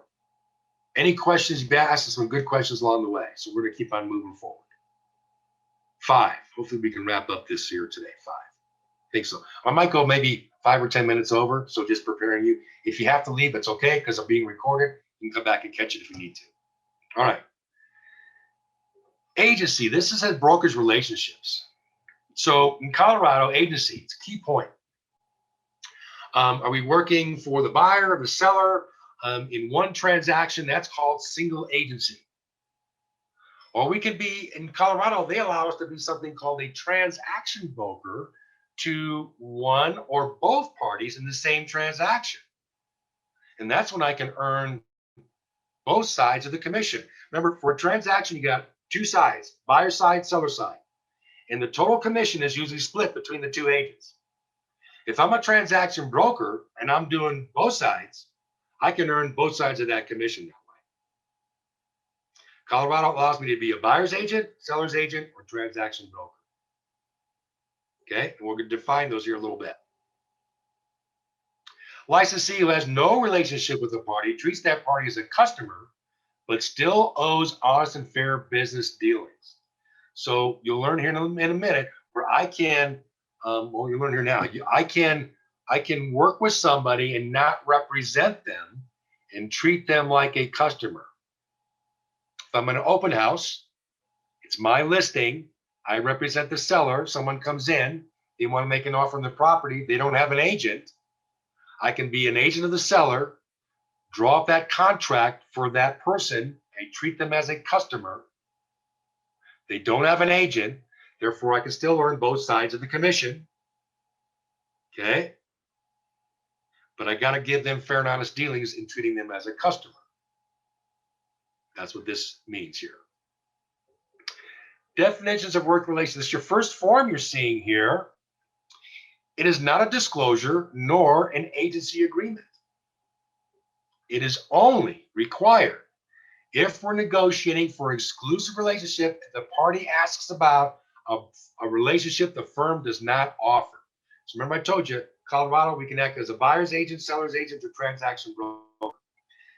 There are some firms out there in their office policy manual that state if you work for us, you can only function as a transaction broker. So if you work with that for that firm, you agree to that. And every time you deal with somebody, you're always going to be a transaction broker. You disclose that.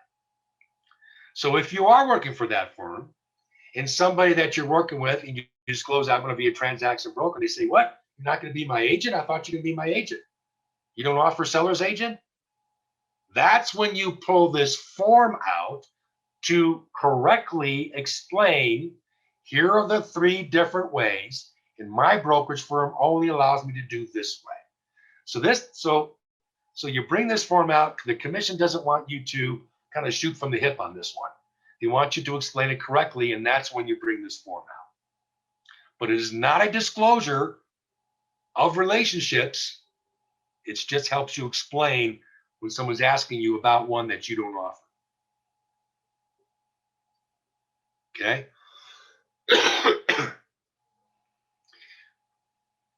So when we look at the next form is the actual broker disclosure form, where this does disclose who I am now. So if I use this form and I'm treating somebody as a customer, before we discuss anything confidential, I want to disclose this form out and have you sign it before anything is discussed, potentially confidential information. That's your trigger right there. Make a little note. That's your trigger. What are your triggers? What does it look like in the real world? Somebody asks you about price. I'm thinking about using a particular term, VA, FHA, or conventional loan to purchase this property. They start talking about that stuff. That's your trigger. Now I got to disclose who I am.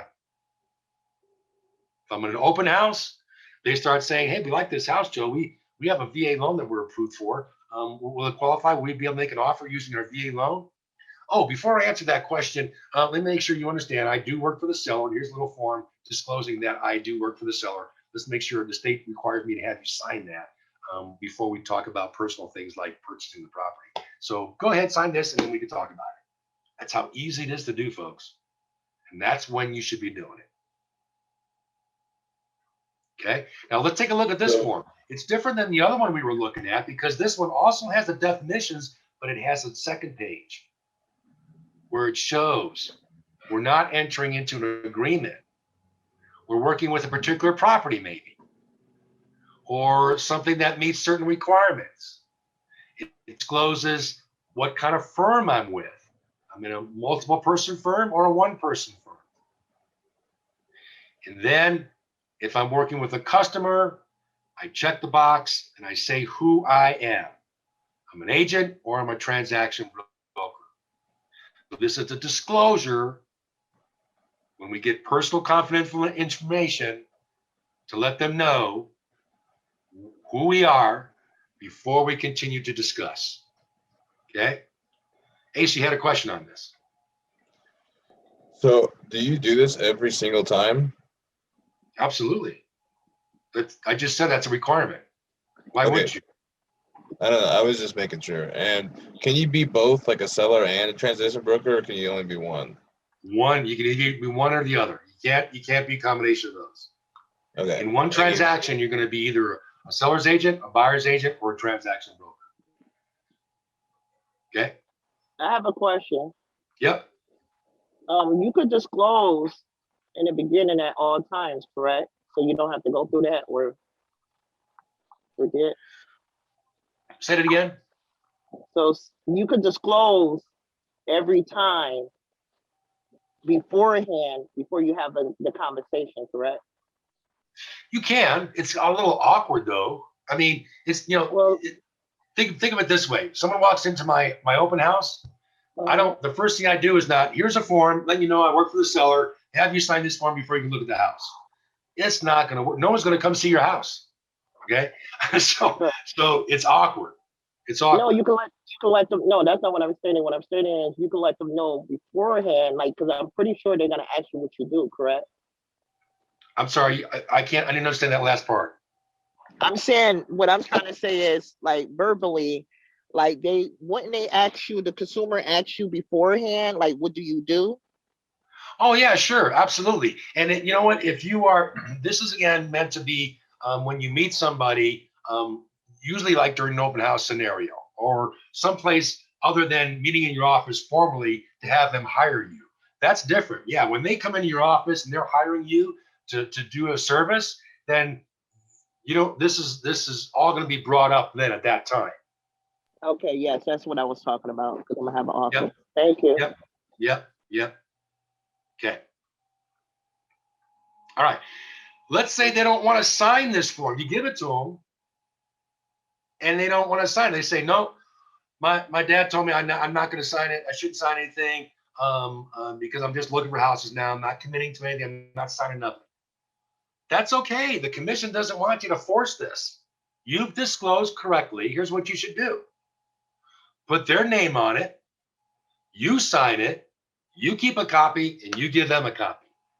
Now you've correctly disclosed, and you satisfy the commission rule. Okay? Keep a copy for your files. All right, there's that form. So here's your transaction broker. A transaction broker is someone who we can help our clients, but we're not going to be an agent or an advocate for the interests of any party. And here's the key. You're not an agent or an advocate. That's the key right there.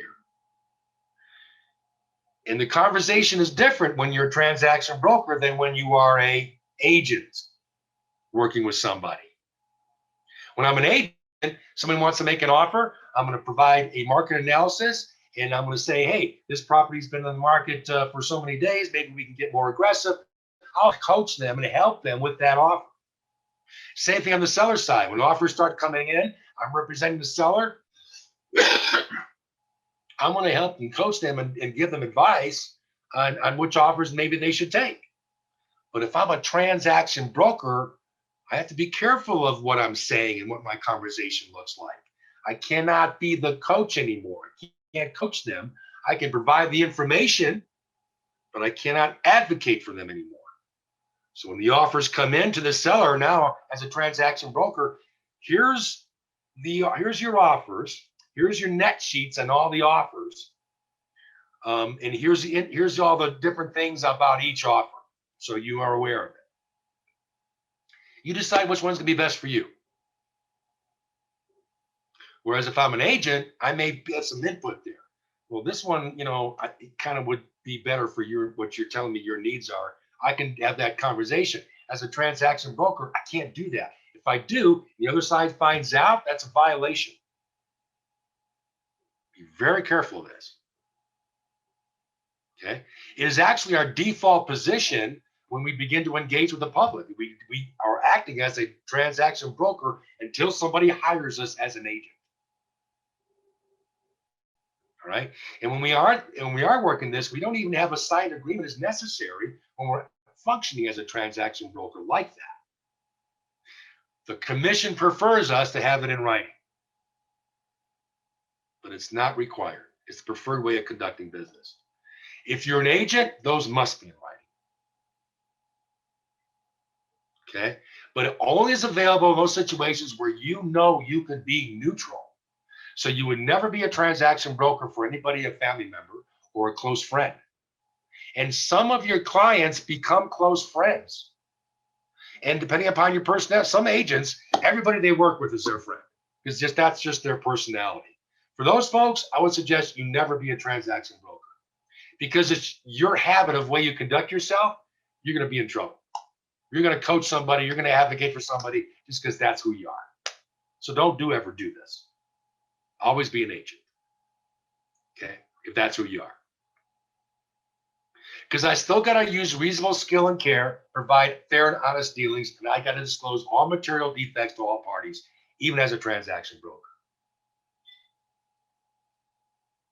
Now, a single agent means you can only represent one party, as was asked earlier. Can I be a transaction broker and an agent here? I can only represent one party one way in one transaction. I'm either a buyer's agent, seller's agent, or transaction broker. Okay? And that's limited to my fiduciary duties, cold AC. Those are your fiduciary duties. That's a test question you can see on the state or the national. The fiduciary duties. You'll see that in the national section. Colorado, we don't recognize dual agency or sub-agency. Dual agency will represent the seller and the buyer as an agent. Some states allow this. So here's another overlap. Dual agency is brought up in the national section. You could see that on the exam. And some states do allow dual agency with proper disclosure. Arizona is one of them. So if it comes on the national section, don't be thinking, oh, dual agency is illegal. You could get that wrong. In Colorado, it is illegal. Okay. All agreements must be in writing to be valid. If a broker represents a seller as an agent, receives an offer from a buyer that he knows will offer more if countered, when presenting the offer, the broker should tell the seller that the buyer will pay more. So here's the concept is, if I'm getting information that's important to my client, I've got to disclose that. Okay. If I'm learning about information that I'm about a property, I got to disclose that, no matter how I find out about it. How would I find out about somebody that would make more money, that would be offered more on a property? How would I know that? Well, perhaps I have other listings and I had multiple offers on a different listing, and it was for a little bit higher price. And I see this listing come in, offers coming in, and I see the same name come across, but they were offering more on that other property. Well, there you go. I now disclose to my seller, hey, I recognize one of these buyers here on another property they were making an offer on. They were actually offering more. So they probably have more to go to work with than this one here, than what they're offering on this property. That's how I found out. I got to disclose that. Okay. Best way to explain how all this works is you'll hear me referring to this. I can coach them. So coach versus referee. When you're an agent, you're the coach. just like a sports game coach. You can tell the player, line up over here, do this play, do that next. You can, all that kind of stuff a coach does. The referee, it'd be pretty improper for the referee to be telling players to do that kind of stuff, wouldn't it? They're just making sure the game is done correctly, calling penalties. That's who you are as a transaction broker. You're the referee. You're not the coach. So those conversations look quite different, don't they? Okay. Double ending a deal where you get both sides of the transaction. I've been bringing up along the way. You could do it if you're representing somebody as an agent and the other person as a customer that is without an agent. They don't have an agent they're working with. You treat them as a customer, you can earn both sides. If you're a transaction broker, you can earn both sides and you're working with both people. Is it possible to change your status at any point in time? It is, and we'll cover that again some more next session when we go over contracts. You'll see where when we get hired as a seller's agent, let's say, in that agreement is a provision for me to change my status, and I would discuss that with the seller at the time I list the property. Seller, if I come across a situation where I'm doing an open house and somebody comes in, wants to make an offer on the property, will you allow me to change my status to transaction broker? I will no longer represent you as an agent, but I still owe you fair and honest dealings and disclose everything to you. But I can write that offer, present it to you, and we get this thing sold. Are you okay if I do it that way? And the seller goes, hey, Joe, I just need to get this property sold. I don't care how you do it. Just get this thing sold for me. Okay, perfect. I've set the expectation, and in my agreement, I've correctly filled it out to provide for that, so I could change stats. And we'll cover that some more next session. We look at the contract. That's how you can double end a deal. Okay? But again, you cannot be a transaction for one and an agent for the other. You got to be one of those three things in that transaction. Designated broker. Oh, I'm sorry. Is the commission the same? Like Is even if you is the commission like the is same? there just because you switch your title, the commission is still the same, correct? As long as you negotiate it that way. Oh, beautiful. That's part of the negotiations when you first list the property. Typically it is, but there could be a negotiation where the seller says, okay, if you're not my agent, then I'm going to only pay you this much. Could be. That's between you and the principal. Okay, got you. Thank you. Okay. All right, designated brokers. This occurs and allows for, in Colorado, we have multiple person offices, and you can have in one office, someone representing the buyer and somebody representing the seller in one office. Some states don't allow that. We do here in Colorado. We do it through what's called designated brokerage. Okay. So again, this is a rule that the employee broker is going to have outlined in the policy manual. So you'll know how to do this. And it will be disclosed to your clients when they hire you as part of what you will fill out in the form. So they're aware this is allowed and this is what's happening here. So everybody's disclosed. Okay. That's designated brokerage. Again, the employing broker, though, here's where the difference. Remember, I told you just earlier, just today, I told you where the employing broker owns the listing and we represent the broker and facilitate it. However, we as the agents, we have the agency relationship with our clients, not the employing broker. They don't have that agency relationship. We do with our client. So the dynamics is kind of different. Make sure you understand how that makes sense to you. Okay. All right. So this removes any conflicts with in-house transactions. And that's what this is all talking about in this section here. We cannot have designated brokerage though in a one-person office because who you designated? It's just one person in there. So if you're an independent broker, you can't do this because you got no one to designate. Okay.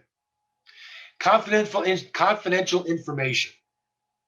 I have the ability to share my confidential information that I get from my client only with my employing managing broker, because the state allows me to do that, and so I have proper supervision.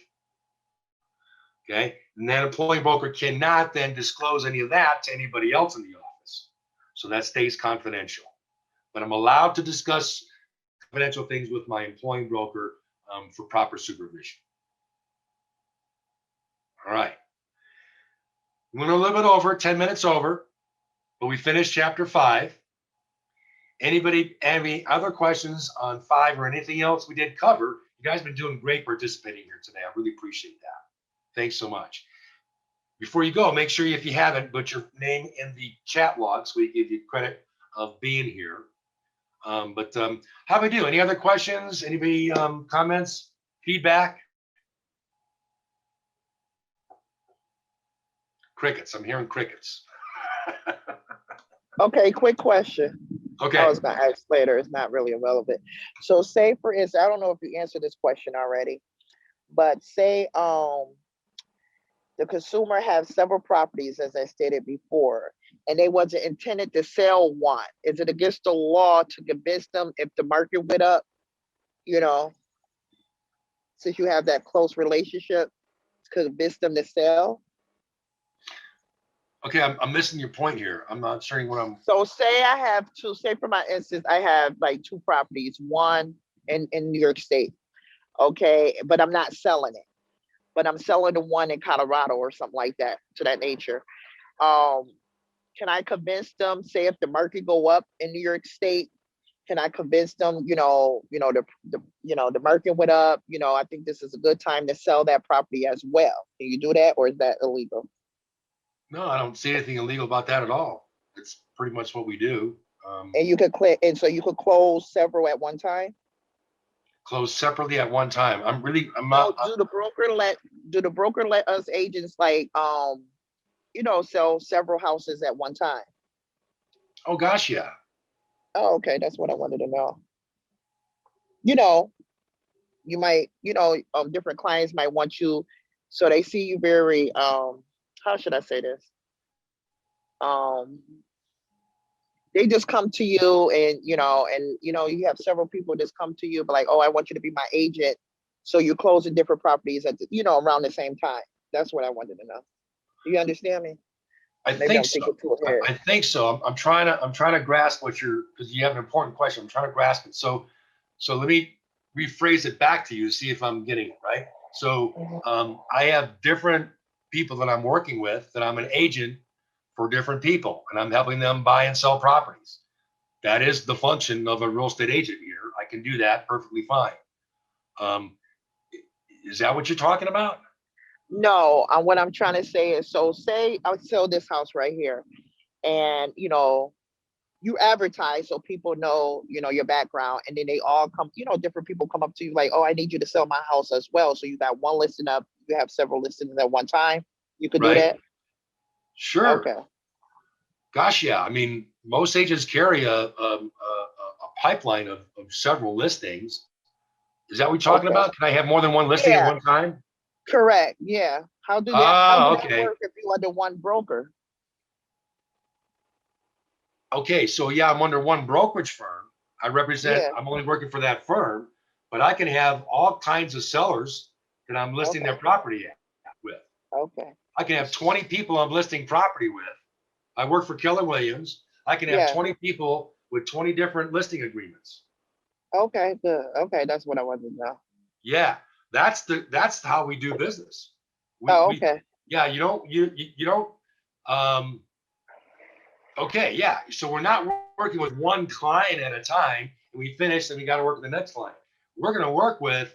You'll be dealing with several buyers and sellers at the same time. Okay, gotcha. That's what I wanted to know. Okay. Yeah, you're going to be dealing with several people at the same time at different levels of their ability to act, right? Some people are in the qualifying process of buyers just trying to get qualified that you're working with. Others are actively, you're looking for homes on. Some sellers you're working with where they're preparing their home to get sold. Others are actively on the market. So yeah, you'll be dealing with, that's where the whole discussion of having an assistant comes into play. Because at some point, there's going to be too much for you to handle, right? Correct. So now you need an assistant to help you with some of the administrative things so that you can get more business. Yes, a team. Correct. Right. So the key is to handle, there's agents that they'll do 100 transactions in 1 year.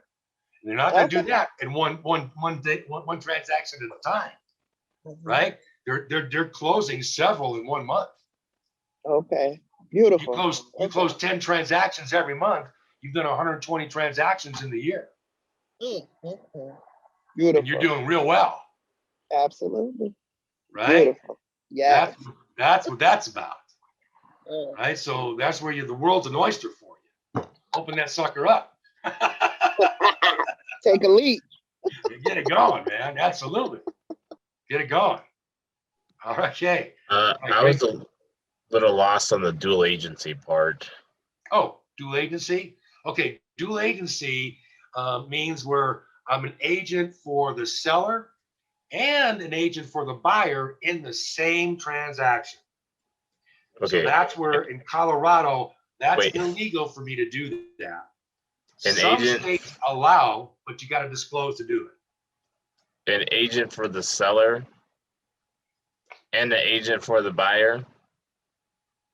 Like two separate agents? No. So I'm selling 123 Main Street. I'm a listing agent. Okay. 123 Main Street. Someone comes in, they want to buy 123 Main Street. I cannot be the buyer's agent for them because I'm already the seller's agent on that property. Oh, okay. So I'm selling 4th Street house, and you are selling it, and I'm your agent. And Carissa wants to buy it. I cannot also be her buying agent. Correct. That's illegal in Colorado. That's illegal in Colorado. But in some states, it's legal if you disclose. Correct. Got it. Thank you. You bet. So the light come on. Perfect. Great question. Carissa, what you got? Can I interject? When I was in Ohio, I actually lived at 123 Main Street, and we had a dual agency. That's great. So that was a real scenario for me. That's awesome. That's awesome. Yeah. Thanks for sharing that. Yes. That's awesome. I didn't know Ohio allowed dual agency. I'm originally from Ohio. I didn't know that. Yes, they do. It was kind of a weird scenario, but we sold ours with the dual agency. So. Wow. Interesting. Yes. Okay. All right. Wow. Cool. Great questions. Great questions out there, folks. Any other that I can help you get some clarity around? No, sounding good. How do we do, Tevin? You're new here for us. Did we do okay? You got to unmute yourself. Unmute.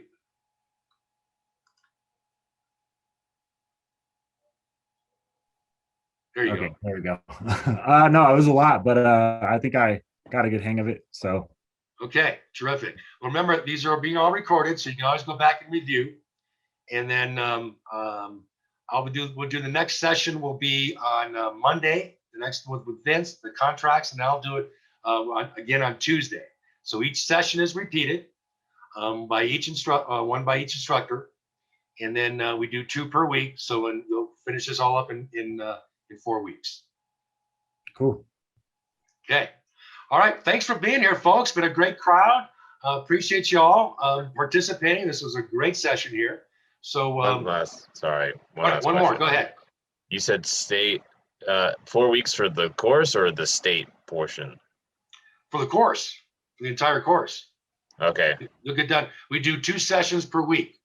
So, and then we repeat each session. So this one was first taught on Thursday night, and then I'm repeating it here today. And then there'll be another session Monday, and then I'll repeat it on Tuesday. So 2 sessions per week, each one repeated. You'll get through all 8 sessions in 4 weeks. Okie dokie. Thank you. All right.